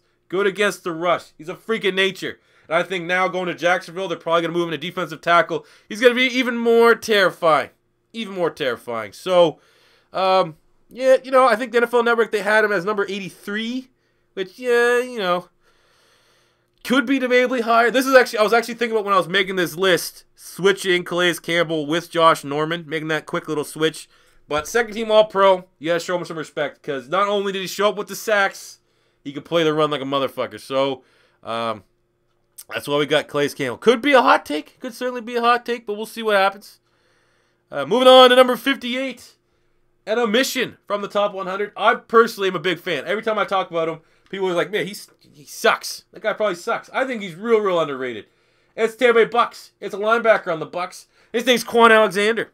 Last season, Quan Alexander didn't even get ranked on the top 100. 145 tackles, 3 sacks, 8 pass deflections, and an interception. Real underrated. Especially because his team's just not that good. Defensively. Very surprising. That was the whole thing last year, I think. The Bucks, the offense was pretty much Jameis Winston trying to force the ball to Mike Evans. That will probably work. Mike Evans is a freak of nature. But with all the playmakers they had on the defensive side of the ball, I was kind of underwhelmed by the way they performed. Lavonte David's good. Quan Alexander's good. Joe McCoy's good. You got obviously Vernon Hargreaves the God. Brent Grimes had a good season. They just couldn't put it all together, man. There was plenty of performances where the Bucks defense, the names did not play. It's like one of those things. Games not played on paper. On paper, Bucks defense, hopefully this year can be better. But, it is what it is. And definitely want to show some love to Quan Alexander. Move number 57, another guy didn't even make the list. Very surprising. Maybe the biggest snub after Jordan Howard. He's on the Baltimore Ravens. And he's a safety on the Baltimore Ravens. And his name's Eric Weddle. We have him coming to number 57. Last season, 89 tackles, 4 interceptions, 13 pass deflections, and a forced fumble. So he plays kind of similar, if you will, to Earl Thomas. Had better stats. So that's why we had to put him there. He has the reputation. He's been known as one of the top free safeties in football. Play both. He can play free and or strong. Very flexible. So I think, that's what we're doing. We're rolling here. The chat looks like absolute AIDS right now. For all you guys that are watching this post, chat is AIDS. Chat is fucking AIDS. This guy here looks like he's the instigator. We're gonna go ahead and just block him for now. Everyone chill out in the motherfucking chat. All right, so we got Eric Weddle. We're trying to talk about Eric Weddle. Let's be honest.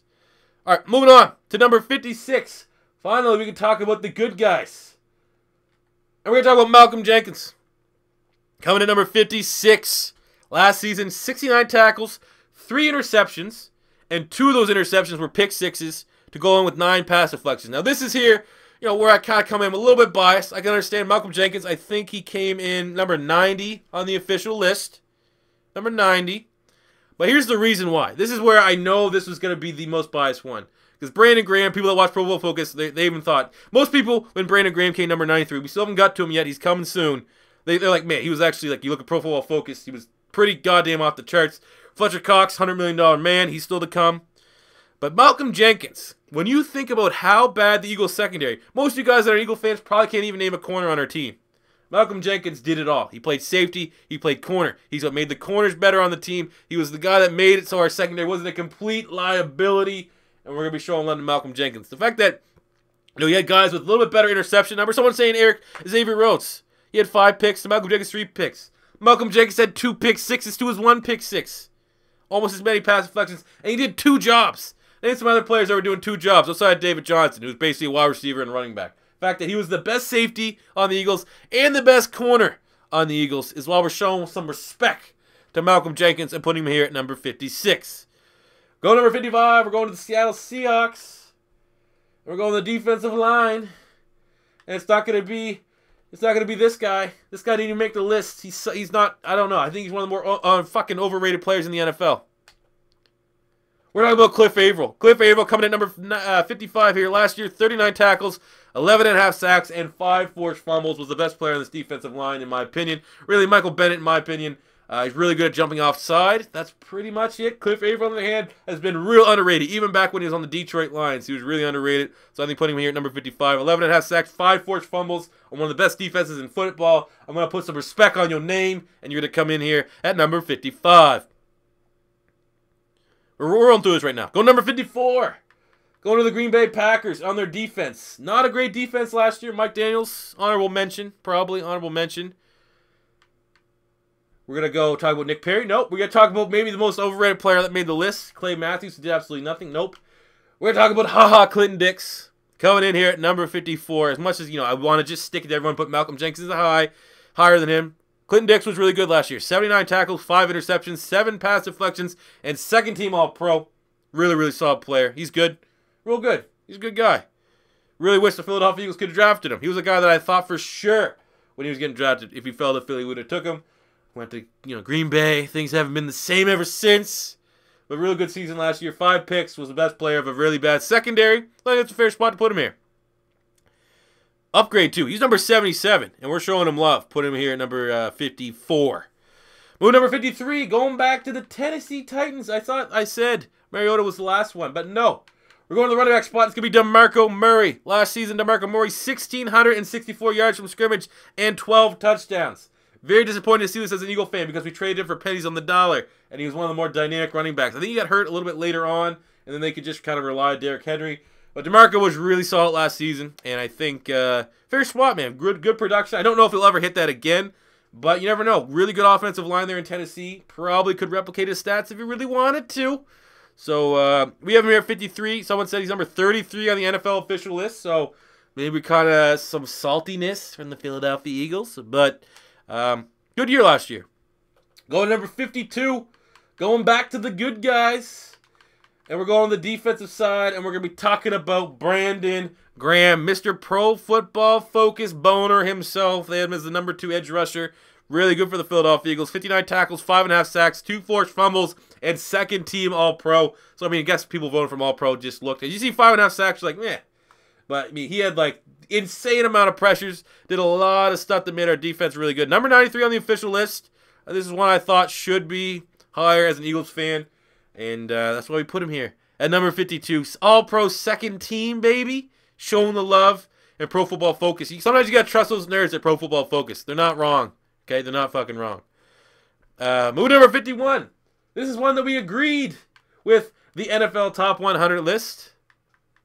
And we're going to look at the quarterback on the Indianapolis Colts, Mr. Andrew Luck, coming in number 51 last season. 8-7 as a starter, 4,200 passing yards, 31 touchdowns, 13 picks. There was a point in time over the last maybe 2.5 seasons, where we thought Andrew Luck wasn't going to be the guy that was advertised from college football. The guy that was the best going into the season. He was the number one quarterback. Coming out of the season, he was the number one quarterback. Maybe one of the greatest college quarterbacks of all time, I think, in terms of talent.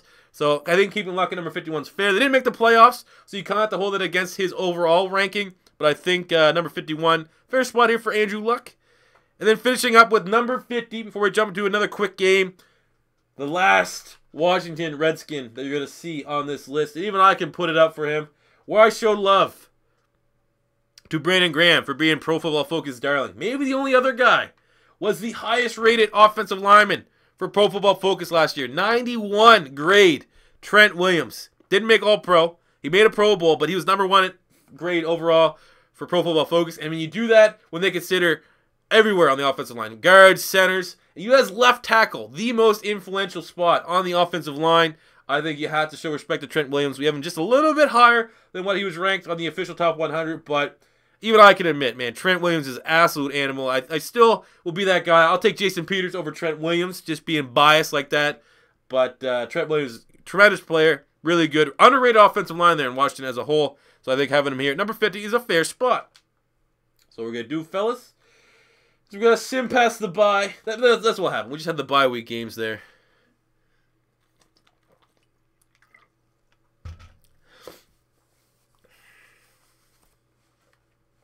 All right, we're taking on the Lions in what was the most disappointing and frustrating loss maybe I've ever endured in the regular season as an Eagle fan. We got absolutely robbed in this game from the refs.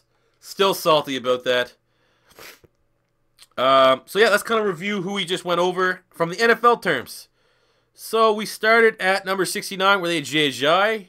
68 was Geno Atkins. 67, Greg Olsen. You're going to see both Geno Atkins and Greg Olsen higher in the list, or lower. Lower is the proper word. 66 was Xavier Rhodes. We already talked about him. 65 was Jordan Reed. We talked about him. 64 was Casey Hayward. He's still to come. 63 was Chris Harris. Still to come. 62, Cam Wake. Still to come. 61, T.Y. Hilton. Still to come. Number 60 was Dez Bryant. Didn't make the list. Very disappointed that I saw Dez Bryant make this list. Did not deserve to make the list in my honest opinion. Dez Bryant he shouldn't have made the list. There's no other way to put it. Probably just because they wanted to try to squeeze as many Dallas Cowboys as possible. 59 was Josh Norman, a guy that I personally think when I look back, actually I don't want to play this drive yet. When I look back on my rankings, I think Josh Norman might be the number one guy I think I should have bumped up. Maybe even switch Josh Norman for me, Malcolm Jenkins. Maybe I'll let my bias get to that. 58 was Zach Martin, who we're still yet to come. 57 was Jameis Winston. We already saw him. 56 was Cliff Averill. We already saw him. 55, Ndamukong Suh. We already saw that motherfucker. 54 was Janoris Jenkins. I hate to overvalue divisional rivals, but Jenkins was really good last year, so you're going to see him a little bit higher in the list. 53 was Amari Cooper. We already saw him. 52 is Gerald McCoy. He is coming up sooner than later. 51 was Andrew Luck, who was 51 on our list. And number 50 was Marcus Mariota, who we had ranked a little bit higher than what they did on the NFL. All right, my controller just decided to fuck off there.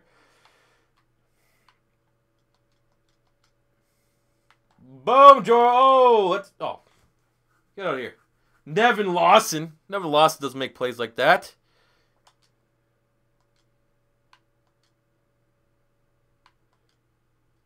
We're in the red zone. Okay. So yeah, once we get out of this game, we're going to go from 49 all the way down to 30, maybe?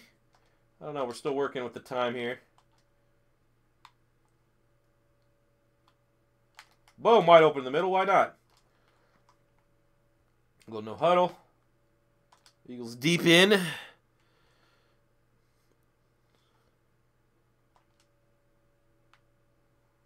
Oh, who wants this? Boom! Oh, let's go, Torrey Smith. Man, I hope the Philadelphia Eagles got Baltimore Raven Torrey Smith. That would make my boner would never go away.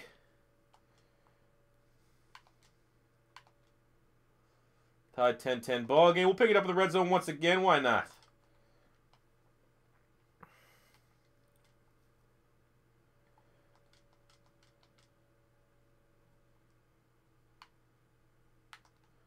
Ertz. Boom. Old reliable Zach. And that's Selleck. Old reliable Zach's fucking Brent Selleck. Let's go.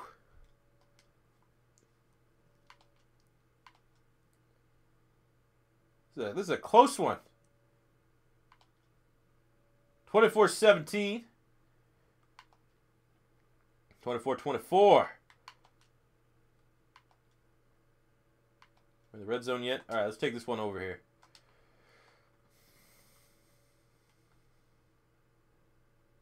Is Matt Ryan over Tom Brady? No. You want to know why? Oh, Zach Ertz stealing the ball from Alshon there. You know why? Look at the Super Bowl. Who's better in the Super Bowl? The game that matters.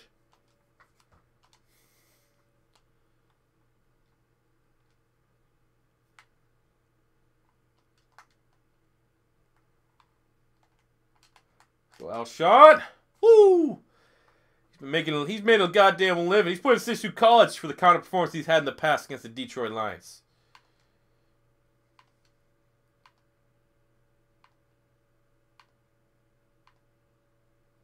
Come on, end this game. There we go. 31-24 victory, exactly what I wanted to see. Where'd you put DRC if you to rank every player? DRC is still to come. I still got a couple more Giants on this list, as much as it paid me to put them there. They earned it. Oh, shit, look at that. Cameron Brake? Are you fucking kidding me? Fucking Ultimate Team so dope. Alright. We're going to be rocking and rolling here. Go from 49 all the way down to, man, what time? We got half hour left.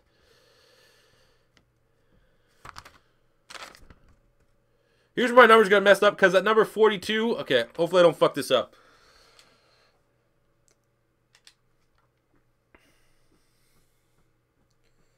Let's simulate the next week.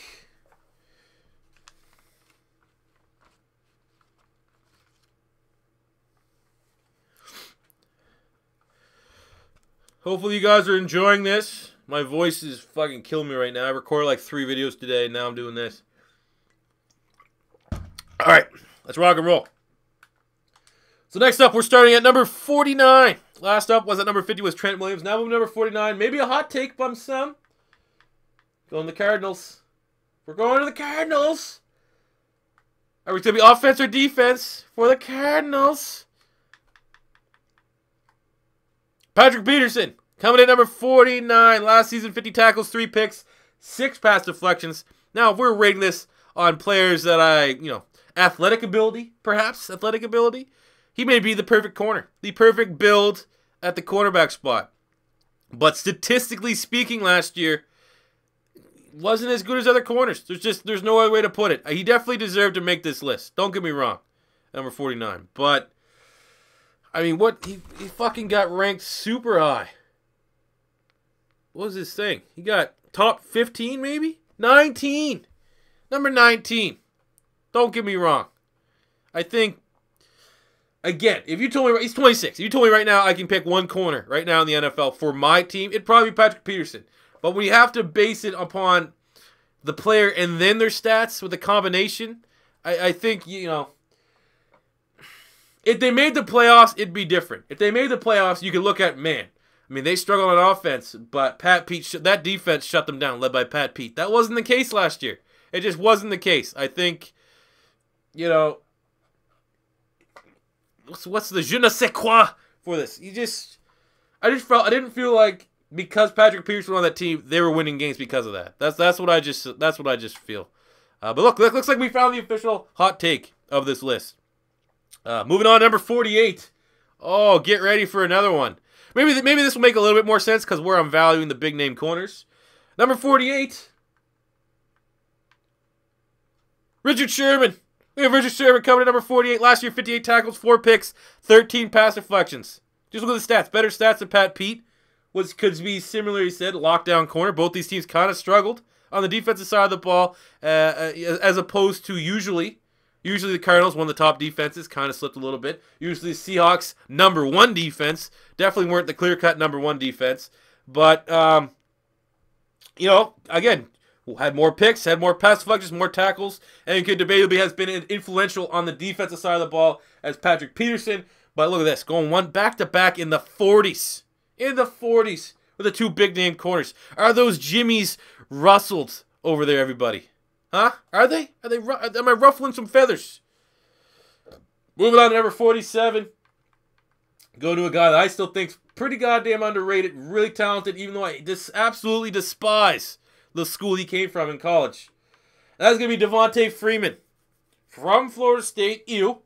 Really good running back last year. 1,541 yards from scrimmage and 13 touchdowns. The fact that he was able to do that with Tevin Coleman chomping at the bit for big portions of the season last year. Maybe the best, I think you might say they're the best 1-2 punch at the running back position last season. And, 1,500 yards, 13 touchdowns. Those are pretty goddamn impressive numbers. And I think, in fantasy football terms, I'd still get him. Maybe a little bit worried because, he's a little bit of a timeshare back here with these two talented guys. But I think Freeman, long term, he's a tremendous, tremendous option. I think put him here at 47. That's a good spot. That's a good spot to put him.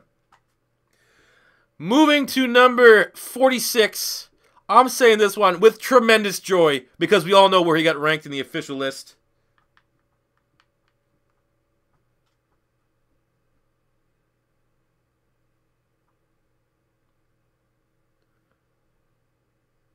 Troll.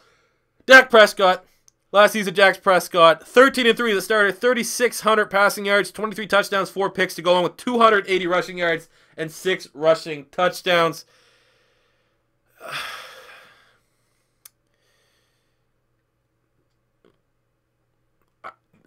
Talking about Dak Prescott could probably get me in trouble here a little bit. Because I know there's definitely some Cowboy fans that like to tune into my videos. All I'm going to say here for Dak Prescott, I put him here at 46. I think that's high for me. Put him here at 46 because he had good stats. If you take the rushing touchdowns and combine with his passing touchdowns, he had, fucking 29 total touchdowns and 4 picks. Limited turnovers. All I'm going to say for Dak Prescott, offensive line. Moving on to number 45. Going back to the desert. Larry Fitzgerald. Coming in at number 45. NFL ranked him here at number 45. I think that's fair. Led the league in receptions. I didn't even know that. Low key. Did not know he led the league in receptions last year. With 107 receptions, over 1,000 yards, and 6 total touchdowns. I mean, Larry Fitzgerald, he's one of the greatest wide receivers. I think when he's like one of those things because he's playing now, you kind of maybe take him for granted. But I think when you think about Larry Fitzgerald in the grand scheme, he's top 10 wide receiver. I don't think, in my opinion, even the great like Jerry Rice, all those Super Bowls, in my opinion, he's the best playoff wide receiver I've ever seen.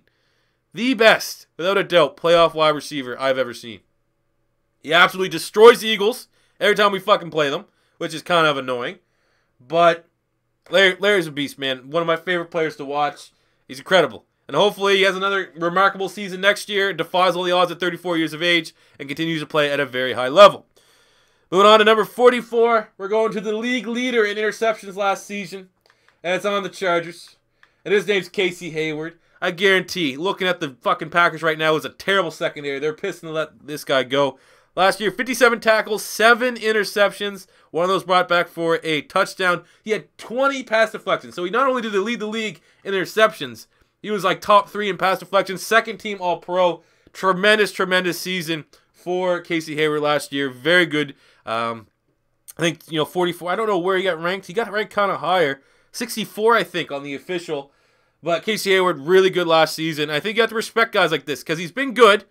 He's definitely no slouch before. So it's not like a one-season wonder like where you're putting a Dak Prescott, Ezekiel Elliott, Joey Bosa, guys like that.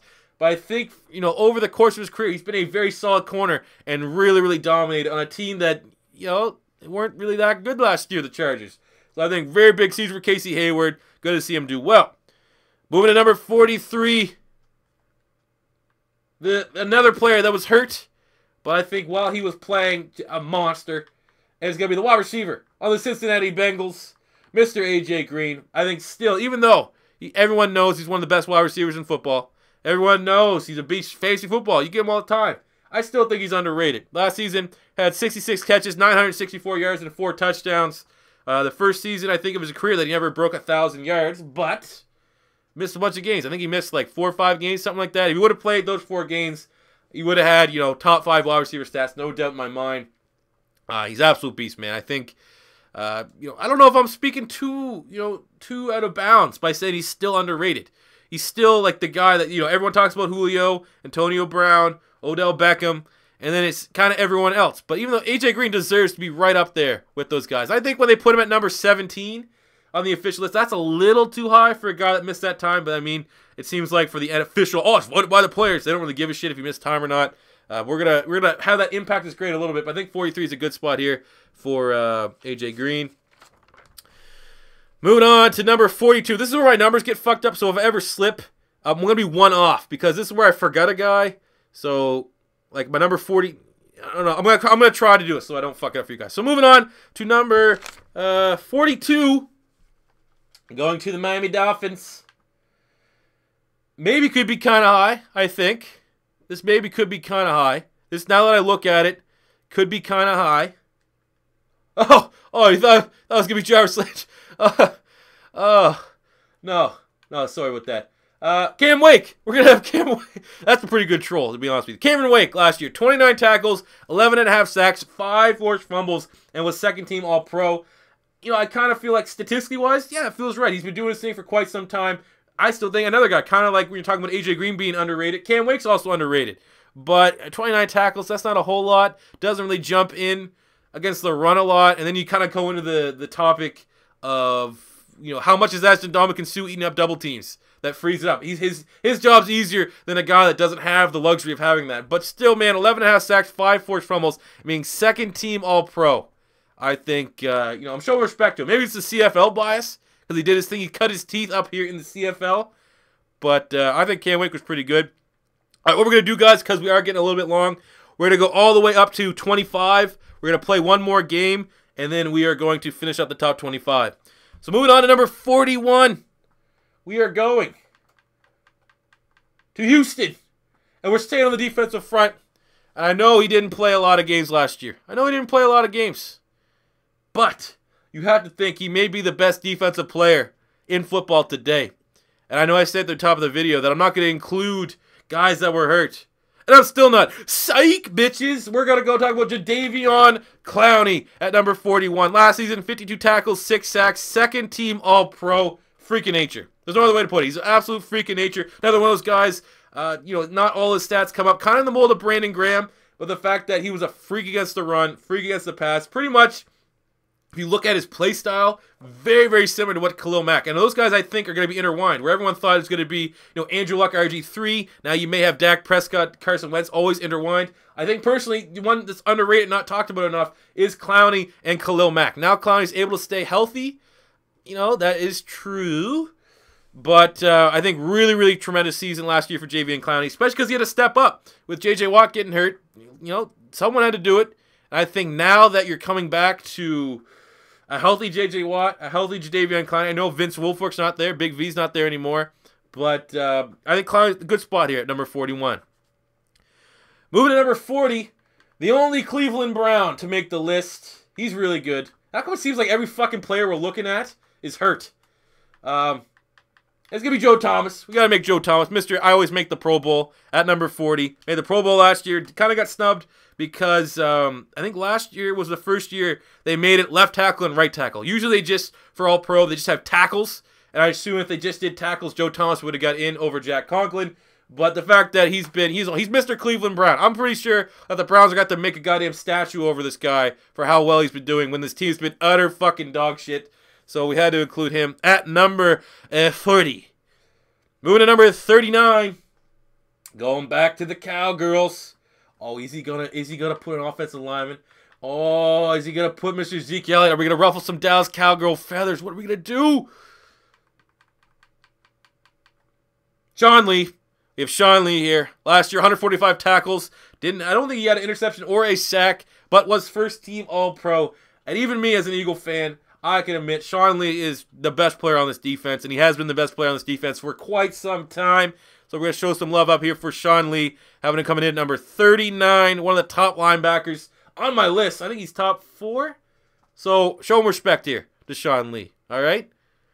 I don't know what he came in for the official. People were spamming whatever, so there's some dude in the chat that's spamming what they actually came in the NFL Top 100. So continue to do your damn thing. Move number 38. We're going to the Colts again.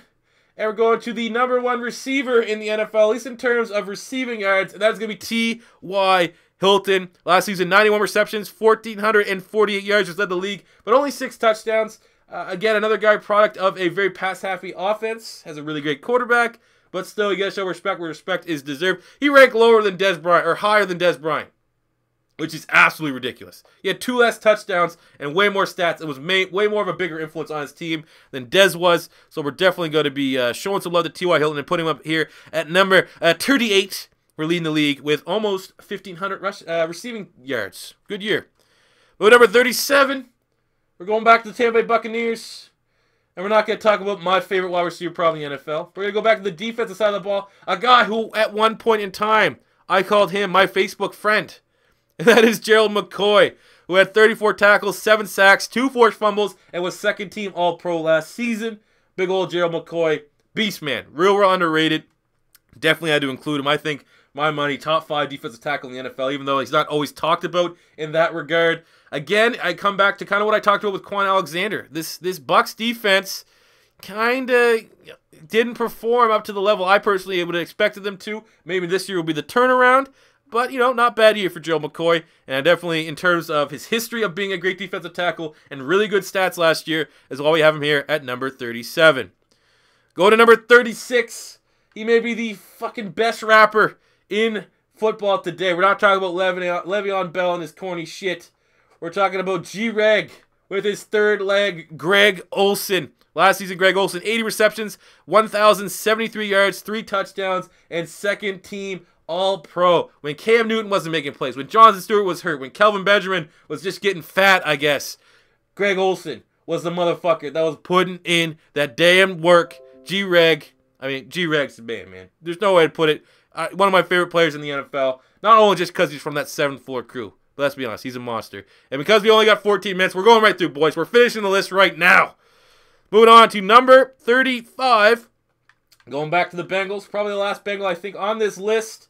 Going to the defensive side of the ball, it's going to be Geno Atkins, who last year, 32 tackles and 9 sacks, is consistently one of the best pass rushers from the defensive tackle position. He's a freak. He's an absolute freak from the University of Georgia as a Gator fan. You know, I don't want to compliment him too much, but really good production. And a team like the Bengals definitely needs to get everyone on their team healthy, everyone on their team firing on all cylinders. But I think Geno Atkins consistently right up there, giving my guy on the Eagles headaches for a claim for one of the best defensive tackles in football. Moving on to number 34, we're going to the last Baltimore Raven that made this list, consistently regarded as the top interior offensive lineman in football. It's going to be Marshall Yanda. Didn't even make All-Pro last year, but made the Pro Bowl, and he ain't fooling me. I don't think there's a better guard in football. You know, maybe debatably Zach Martin for the Dallas Cowboys, which he's still to come on this list. But I think you have to show respect from Yanda. He's been doing his thing. He's been like the best guard, debatably the best guard in football. He's kind of entering Joe Thomas territory. It's been probably, 5 years, 6 years maybe, that Yanda's been regarded as one of the top interior offensive linemen. So we're going to show respect there. Move number 33. Go to Philly. And we're going to be showing some respect for the $100 million man himself, Fletcher Cox. Last season, 43 tackles, 6.5 sacks, and 1 forced fumble. Certainly, you can maybe say bias because I have him over Geno Atkins. But, again, I think Fletcher Cox had to do a lot more last season than guys like Geno Atkins, and that is a hot take. Let's be honest, this is probably just bias. No way to talk about it. But Pro Football, or the actual list, had him at 38. We have him at 34. Let's be honest. I'm a fucking Eagles fan, and Fletcher Cox is the GOAT. And this is kind of payback, where for all the years Fletcher Cox didn't make the list, and he was an absolute terrifying player on the defensive line. I think he actually had the most quarterback pressures last season as a defensive tackle. Not even Aaron Donald did that. So we're throwing some damn respect on Fletcher Cox's name and putting him here at number 33. So, Geno's not on the list. I was just talking about Geno Atkins was 2 spots ahead. Go number 32 to balance it out, the Eagles' bias potentially. We're going to the Giants, and we're going to be talking about a cornerback. Not the one that I actually don't hate. The one that I hate with a great passion. That's Dominique Rodgers-Cromartie coming in number 32. 49 tackles, 6 picks, 21 pass deflections, and was second-team All-Pro. When he was in Philadelphia, he tackled like a goddamn newborn baby. It was terrible, and it kind of sucks to see him doing well and excelling in New York kind of makes me think maybe it was the Eagles. Maybe it was us, not him. That would kind of suck. But he was really good there for the Giants. So put him here at number 32 against maybe some bigger name corners. That could be a slightly hot take, but we want to include him here. Go to number 31. We're going back to Philly, and I can't believe he didn't make the list. He was without a doubt the best cover linebacker in football last year. And number 31 is going to be Jordan Hicks. 86 tackles, 5 picks, 11 pass deflections. I think he had like a Pro Football Focus grade of like 86 against the pass, where like the second guy was like in like the 60s or something crazy like that. Jordan Hicks is a superstar linebacker in the making. If you don't know, now you know. I can't believe he didn't make the list, man. That was so bullshit, man. So bullshit. So we had to include him here. Number 31. Going to number 30, we're going to the Atlanta Falcons, and we'll be talking about a linebacker that was very good last season. Vic Beasley, 39 tackles, 15.5 sacks, 6 forced fumbles, and an All-Pro nod. Yeah, again, another guy not so much against the pass, or against the run, sorry. I don't think he graded up, I think it was shit all against this. But again, you're kind of, picking hairs here. What do you want him to do? You want him to be a jack of all trade, master of none, or a master of getting after the quarterback? I've been a big fan of Vic Beasley ever since he was at Clemson, and I hope he continues to do well here for the Super Bowl running up Atlanta Falcons.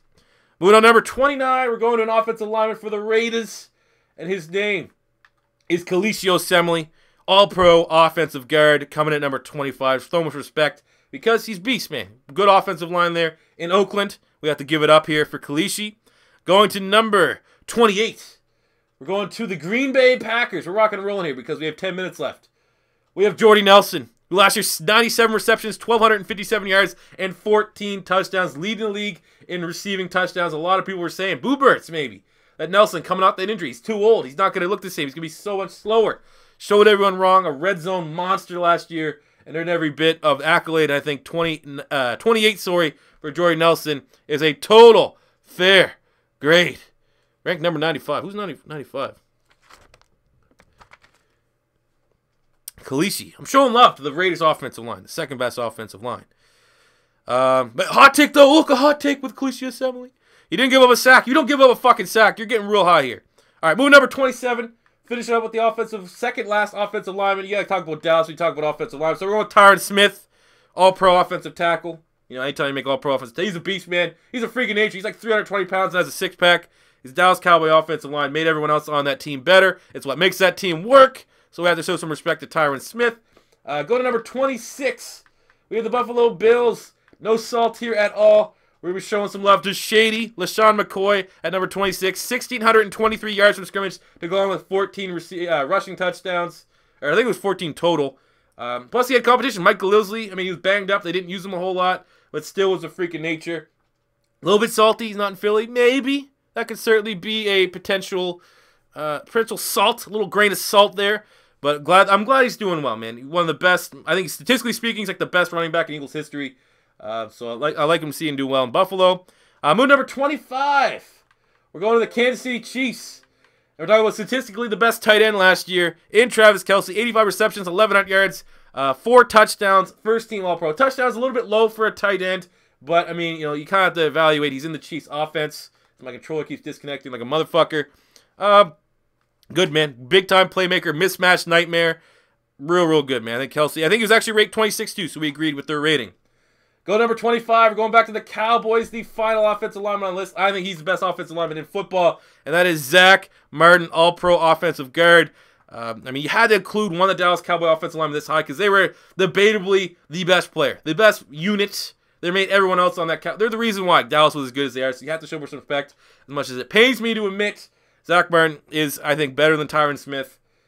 I mean, apples and oranges. You're comparing a tackle to a guard. But I do think that Zach Martin, especially because his age and his upside, is probably in the best spot here to be regarded as the top offensive lineman in football. Moving to number 23 on the Broncos. Starting to get to that Broncos secondary, baby.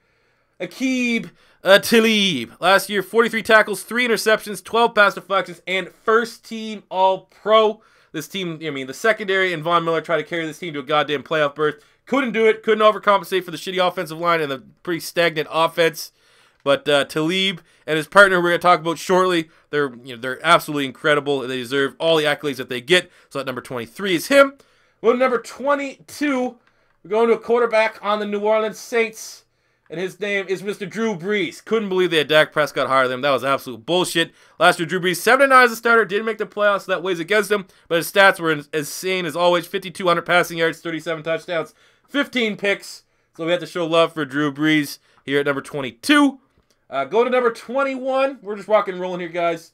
We're going to the Carolina Panthers, and we're going to talk about Luke Kuechly, the best linebacker in football, and I say that still kind of hoping that Jordan Hicks can eventually get that name, if you will. Luke Kuechly, only 10 games, I think, last year, 102 tackles, interception, forced fumble, still made second-team All-Pro, so kind of falls in that mold where he was hurt. Yeah, you can wait against him, but while he was playing, he's still the best in the position. So he falls in that Gronk, Justin Houston territory that we're talking about earlier. So, man, Kuechly's a monster. Yeah, deserves to be number 21 on my list. Going to number 20, we're going back to the Cowboys. Finally, last Cowboy. Way too high in the official ranking. We have Ezekiel Elliott, who last year had 1,944 yards from scrimmage, 19 touchdowns, and was first-team All-Pro. But you have to value that offensive line when you talk about this. You have to talk about some of the other players that we're going to talk about didn't have nearly the same caliber offensive line. And I think maybe even putting him at 20 still kind of generous. I don't want to come too salty. You have to balance that between an Eagles fan and talking about a Cowboy. But I think 20 is a good spot to have Zeke. Especially it's 1 year. He needs to get prolonged success before I think he should be much higher than 20. I think that's a fair spot.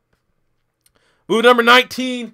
We're going to the quarterback of the Oakland Raiders, Mr. Derek Carr, who last season 12-3 as a starter before he broke his leg. 3,900 passing yards, 28 touchdowns, and 6 picks. Guy that was an MVP candidate. I personally thought he was leading my MVP vote down the stretch before he got hurt. The guy that's not single-handedly, but it's the face of the turnaround here of the Oakland Raiders franchise. He's a beast. Now the highest paid quarterback in football. I think he deserves it. I think he deserves the spot, and I think he's only going to get better. Going to number 18, we're going to the Giants, and we're going to be talking about a wide receiver that I hate, Odell Beckham Jr. coming in 18, 101 receptions, 1,367 yards, 10 touchdowns, and second-team All-Pro last year. I just fucking excel at running the slant, but it's unstoppable. And, whatever you think about his gay boat parties, he's still one hell of a talent. And kicking nets, all that bullshit, I guess. But yeah, you have to put Odell here at number 18. Staying on the Giants at number 17, we're going to Janoris Jenkins, maybe the best Florida Gators defensive back I've ever seen. Last year, 49 tackles, 3 picks, 18 pass deflections, and second-team All-Pro. I actually think he was a little bit underrated, man. He was an absolute baller. Just bodied Des Bryant when they played him. So yeah, show respect to Janoris Jenkins coming in here at number 17. Moving to number 16, we're going back to the Seattle Seahawks, the top Seahawk on my list. And that is going to be middle linebacker Bobby Wagner. 167 tackles last year, 4.5 sacks, an interception, and first-team All-Pro. Did it all. And I think he's slowly, he's not a member of the Legion of Boom, but I think he's starting to carve out a name for himself as one of the most feared tacklers in football today. He's a beast, man. He's an absolute beast. Going to number 15, we're going to my favorite wide receiver in football today. People are going to be like, oh, no, he didn't put him over Odell. Damn right I did. Mike Evans coming in number 15, 96 receptions, 1,321 receiving yards, 12 touchdowns, second-team All-Pro. Similar stats to Odell. Give me Mike Evans every day of the goddamn week. Mike Evans is a better player. I think Mike Evans is a better player than Odell Beckham Jr. I said that as a biased Eagle fan and not. I've been a big fan of Mike Evans, even back in the Texas A&M days when he was doing this thing with Johnny Manziel. A lot of respect for Mike Evans, man. He's a beast. Going to number 14 is the second corner on my list. And he's on Kansas City. I've praised him a lot before. And that's Marcus Peters of the Kansas City Chiefs. Last year, 45 tackles, 6 interceptions, 20 pass deflections, and was first-team All-Pro.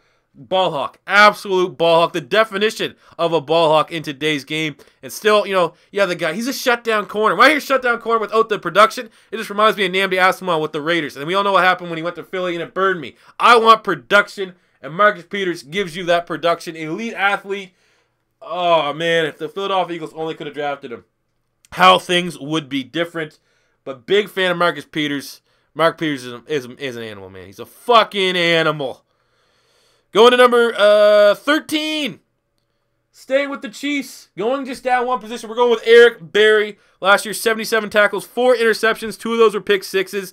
9 pass deflections. And an All-Pro nod. I think he's the best safety in football right now. Coming back from, second best safety. We still have another safety we have to talk about. Coming back from, the cancer and all that shit that he had, man. They're going to make a movie about Eric Berry, I think. When all is said and done, he can do it all. One of the best safeties, probably number 2 safety after Rod Woodson. The number 2 safety I've seen in college football after Charles Woodson is Eric Berry at Tennessee. He was incredible. You want him to stop the run, he can do it. You want him to drop back interceptions, he can do it. He's the perfect, complete safety, and he's a beast, man. So definitely have Berry here at number 13. Going to number 12, we're going back to the Denver Broncos as we're going over the 2-hour mark. Hopefully this doesn't fuck up my video. And we're going to be talking about Chris Harris Jr. Coming in number 12, 63 tackles, 2 interceptions, 11 pass deflections, and all-pro. To me, he's pretty much the Antonio Brown of the secondary. I mean, height, weight, speed kind of thing. Shouldn't be as good as he is, but it's the technique. He's the most technical corner in football. Plays way bigger than his, somewhat diminutive stature. I don't think there's too many people that won't agree that Chris Harris isn't the best cornerback in football right now. With all things considered. Beast man. Him and Aqib Talib, like the fact that they have both these guys. I mean, they're getting up there in age, so they're not going to have it forever. But it is one hell of a goddamn cornerback unit here for the Denver Broncos. Moving on to number 11. The only Ram to make this list. And we're going to be talking about Mr. Aaron Donald himself. Last year, 47 tackles, 8 sacks, 2 forced fumbles. As much as I love my boy Fletcher Cox, I think he's pretty much the only guy on the defensive line. We're not going to count Khalil Mack because he's linebacker, defensive line switches. That can hold a light to J.J. Watt when they're healthy, and that is Aaron Donald. Does it all on a pretty shit team. I think he single-handedly makes this defense what it is. I know they have some other players, Michael Brockers. You got Alec Ogletree, Tremaine Johnson. But I think Aaron Donald, when people still regard the Rams as having one of the best defenses in football, I think a lot of that comes down to Aaron Donald. So I say when I think of Aaron Donald, he may have the most influence over any defense in the league in regards to just one player being that difference maker. So he's an absolute beast, man. You got to show some respect here for Mr. Aaron Donald. Going to number 10. The most just ridiculous thing that I saw in the top 100. Number 10, we have Von Miller. Von Miller, no way in hell should he be number 2. There's no fucking way he should be number 2. Von Miller last year, 78 tackles, 13.5 sacks, 3 forced fumbles, first team All-Pro. Tremendous season. He's a tremendous player. He didn't even win Defensive Player of the Year. You should not put Von Miller over Khalil Mack when he didn't even win the award for the best defensive player. It makes no fucking sense. He's not even the face of this defense. There's debates. Where a guy like Khalil Mack, face of the defense. Aaron Donald, face of the defense. J.J. Watt, face of the defense. Von Miller, you still going to be like, Chris Harris and Keith Lee, the corners are still there. So I think Von Miller, good talent. And I know a lot of people made a bunch of shit about where he got ranked at number 2. But I still think number 10 is a fine spot for him to go for Von Miller. Going to number 9, I think personally when I look at my list, the only hot take of having a number 9, maybe it's a surprise to I'm an Eagle fan, but his season last year, man, as good as what Rashad Jones did for the Dolphins a couple years ago when I said he was so underrated. And that's Landon Collins. What he did last year was remarkable for a safety. 125 tackles, 5 picks. One of those was a pick 6, 13 pass deflections, and first team All-Pro. I think he deserves to be a top 10 player based off of last season. I know you kind of go to one-year wonder, maybe? Is he kind of a one-year wonder? Let's see if he can continue to play like this as things get along in his career. But based off of last year, man, he was number 2. When people are talking about Defensive Player of the Year, I agreed it should have gone to Khalil Mack. But Landon Collins is number 2, not Von Miller. Von Miller was number 3, if that. I personally may have had maybe Bobby Wagner ahead of Von Miller as well. So Landon Collins was a beast last year. Pains me to say. But Landon Collins, very good last season. So we have him coming in at number 9. At number 8, going to the Atlanta Falcons. Oh no. We're going to get some fucking feathers ruffled. Julio Jones coming in at number 8. Last season, 83 receptions, 1,400 yards, 6 touchdowns, second team All-Pro. Based off of his stats, 8's fine. He's a dynamic player. You could have kind of weighed what he did in the playoffs. He had a bunch of big games in the playoffs. But, I don't know. This is a tough one. I can go either way. I can go fucking either way here with the wide receivers and stuff like that. I think 8 for Julio is not going to be people super upset. I think 8's a fair spot for him, considering, statistically speaking, wasn't as good as Antonio Brown. So we have to have AB a little bit higher. They both made the playoffs. I mean, one went further. But, I mean, how much you got? It's a gray area that you got to talk about. But I think Julio, number 8 for Julio is not bad. Going to number 7. Oh, boy. Oh, boy. Number 7. Oh, boy. Oh, boy. Oh! Oh, no, he didn't. Oh, he did. Oh, he did that. MVP Matt Ryan coming in at number 7. 11-5 as a starter. Won the MVP. 4,900 passing yards. 38 touchdowns to 7 picks. First team All-Pro. I mean, I just think the precedent was stupid. I don't think Cam Newton should have been number 1 last year. I think he should have been top 5. Top 10 for sure. But, again, with Matt Ryan, you have become a guy that's been a consistent underachiever. He had one big year. Sure, he's the MVP, but you can't forget the previous track record. And until proven otherwise, last year was a blip on the radar. I think you kind of have to, stats were good, but they weren't even, you didn't have the best stats for a quarterback. So, I don't know, man. He was number 10 on the official list, I think. We have a number 7, which is a better spot, I think. I think it's fair. I think this is fair, personally, for Matt Ryan. I'm not going to defend myself. I think this is fair. Moving to number 6. Oh, shit. Oh, shit. Oh, shit. Oh, no. Oh, no. Not Jelani Jenkins. Khalil Mack at number 6. Defensive Player of the Year. I think number 1 defender in football. Highest defender on this list. 73 tackles, 11 sacks, 5 forced fumbles. He had 1 touchdown. First team All-Pro. Best defender. I mean, Von Miller getting ranked higher on the official list. Absolute bullshit. Can't believe they did that. Absolute fucking bullshit. Khalil Mack, freak of nature. Really good. Everyone knows I'm not a closet Raider fan, but I cheer for the Raiders when the Eagles aren't playing or they're not playing the Eagles. If I had to pick an AFC team, I like to see Khalil Mack. He's an absolute monster. Absolute monster. Coming in at number 6. 1 spot higher. I mean, maybe NFL treated him a little bit better. But, I mean, statistically speaking, they weren't mind-boggling. Wasn't like, 20 sacks, like close to breaking the sack record or anything like that. But he was definitely very influential on that Raiders defense. It was a big part, along with Derek Carr, for the success of the Raiders last year. So we're showing respect for a guy that deserves to be the Defensive Player of the Year. Going to number 5.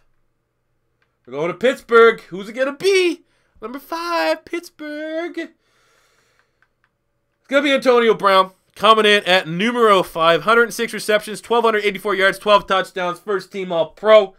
I think this is like one of those things where if I was starting a team, I probably would take Julio over Antonio Brown. But the fact that Antonio Brown gets consistently equal, if not better stats, and he's fucking like 6 inches shorter, not as fast, not as strong as Julio Jones, it's incredible. You have to, because of the difference in terms of the athlete and the type of player, I think that gives Antonio Brown the edge. I know a lot of people, from a personality standpoint, kind of got sick and tired of Antonio Brown last year. He kind of came out like a cocky, arrogant asshole with the whole locker room video, and he had some other things, stupid cars, goddamn Lego block, head haircut. But I think when push comes to shove, you have... It's literally 1A, 1B. There's no... I should make that clear. Antonio Brown, 1A, Julio, 1B. It's a toss-up for who you think is better. So I think this is a point in time in football right now. We have a special opportunity, unique opportunity to see 2 of the best wide receivers in the game play at the same time. I think it's good for football. So number 5 is Antonio Brown. Number 4 is Le'Veon Bell. I think another guy. I might have only put him at number 4 because of the off-field shit. He missed a bunch of games. Still finished with 1,884 yards from scrimmage, 9 touchdowns, second team All-Pro. Someone's going to say, well, Zeke had better stats. Zeke, it's really Le'Veon Bell and a guy we're going to talk about for another running back spot. The game has changed. You need to be able to pass catch, and Le'Veon Bell's a freaking nature. If he would have played all 16 games, Lord knows what his stats. He might have broke records left, right, and center, but the fact that he can't stay on the field, let's be honest, he's kind of a fuck-up. He's not really he doesn't come off like a fuck-up, but he's also kind of a fuck-up. Is why we had him here, because the stats weren't as good. I personally, that's a preference. I could have maybe said, well, if he played more games, he would have had better stats, thus I'm going to rank him higher. I kind of used that against him, said, well, if he stopped fucking up and being an idiot, he would have those better stats. So, that's why Le'Veon Bell is number 4. Going to number 3 There's going to be a quarterback. There's 3 players. People should probably know who's number 3. David Johnson coming in at number 3. I personally, if I was voting for MVP last year, I would have went with David Johnson. Personally. I think he was the most valuable player to his team. The Cardinals sucked last year. They had a shitty offensive line. He still got 2,100 yards from scrimmage, 20 touchdowns, first team All-Pro as a flex. I mean, only reason why I have two quarterbacks higher is because those 2 quarterbacks were the reason why their teams went to the playoffs and challenged for a Super Bowl. David Johnson, if he would have single-handedly got the Cardinals into the playoffs, because it would have been him. It wasn't Carson Palmer playing like shit all year, offensive line playing like shit, defensive somewhat underperforming. If David Johnson would have gotten the playoffs, undisputed, he would be my number 1. The fact that, we've seen great running backs lead their team to the playoffs. Look at Adrian Peterson after he tore his ACL. He led that Vikings team to the playoffs. David Johnson just fell kind of short of that, and that's why I still have him real high. A lot of people probably wouldn't have as high as me, but I think number 3 for David Johnson is a perfect spot to have him go. Number 2, you probably know what it is now. Number 2 is going to be Aaron Rodgers. Last season, 10-6 as a starter. We're going to win out, relax, all the catchphrases. Let his team, let's go to the stats. 4,400 passing yards, 40 touchdowns, 7 picks. He was really good. I never thought in one point in my mind he should have earned the MVP because he played bad at the beginning of the season. You don't give a guy the MVP because he sucked and then he just decided not to suck. He was a tremendous player. I just think the fact that some people may say, why is Cam Newton on the list? Why is Cam Newton not on it? Because Cam Newton should have been able to elevate his team, being the MVP that he is, to make the playoffs. Aaron Rodgers' team was in the same dumps. They were in the dumps, same spot as Panthers. Didn't look like they were going to do shit all. Aaron Rodgers, on the other hand, carried his fucking team. They didn't even have a running back. They couldn't run the ball. Aaron Rodgers carried this team. Their defense sucked to the fucking playoffs. Cam Newton, another MVP, couldn't do that. That is the big difference between quarterbacks, I think, and the reason why Cam Newton didn't make this list and why we had Aaron Rodgers coming in at number 2. Tremendous season, even though my MVP voting would have went David Johnson and then, other players and not Aaron Rodgers because I thought that was bullshit. Number 2 for Aaron Rodgers. People are saying right now, no Big Ben. You want to know why Big Ben didn't make it? Ask him, how did Big Ben do on road games? I watched Big Ben play. I like Big Ben, one of my favorite quarterbacks in football. He was horrendous on the road. He almost lost to the Browns because Big Ben can't do shit on the road. So with that being said, the number 1 player on my list is going to be Tom Brady. 11-1 after he got back from a suspension. 3,500 passing yards, 28 touchdowns, 2 picks. Second team All-Pro. But, if he would have played the full 16 games, would have probably been, top 3 quarterback stats. And then what he did in the Super Bowl, that is the best player in football. No one outside of Tom Brady and that Patriots team would have been able to orchestrate what the fuck we witnessed in the Super Bowl against the Atlanta Falcons. Again, you kind of have to weigh, it was the Falcons shooting themselves in the foot. There's no way that, if they would have ran the ball, that they would have, ended that game.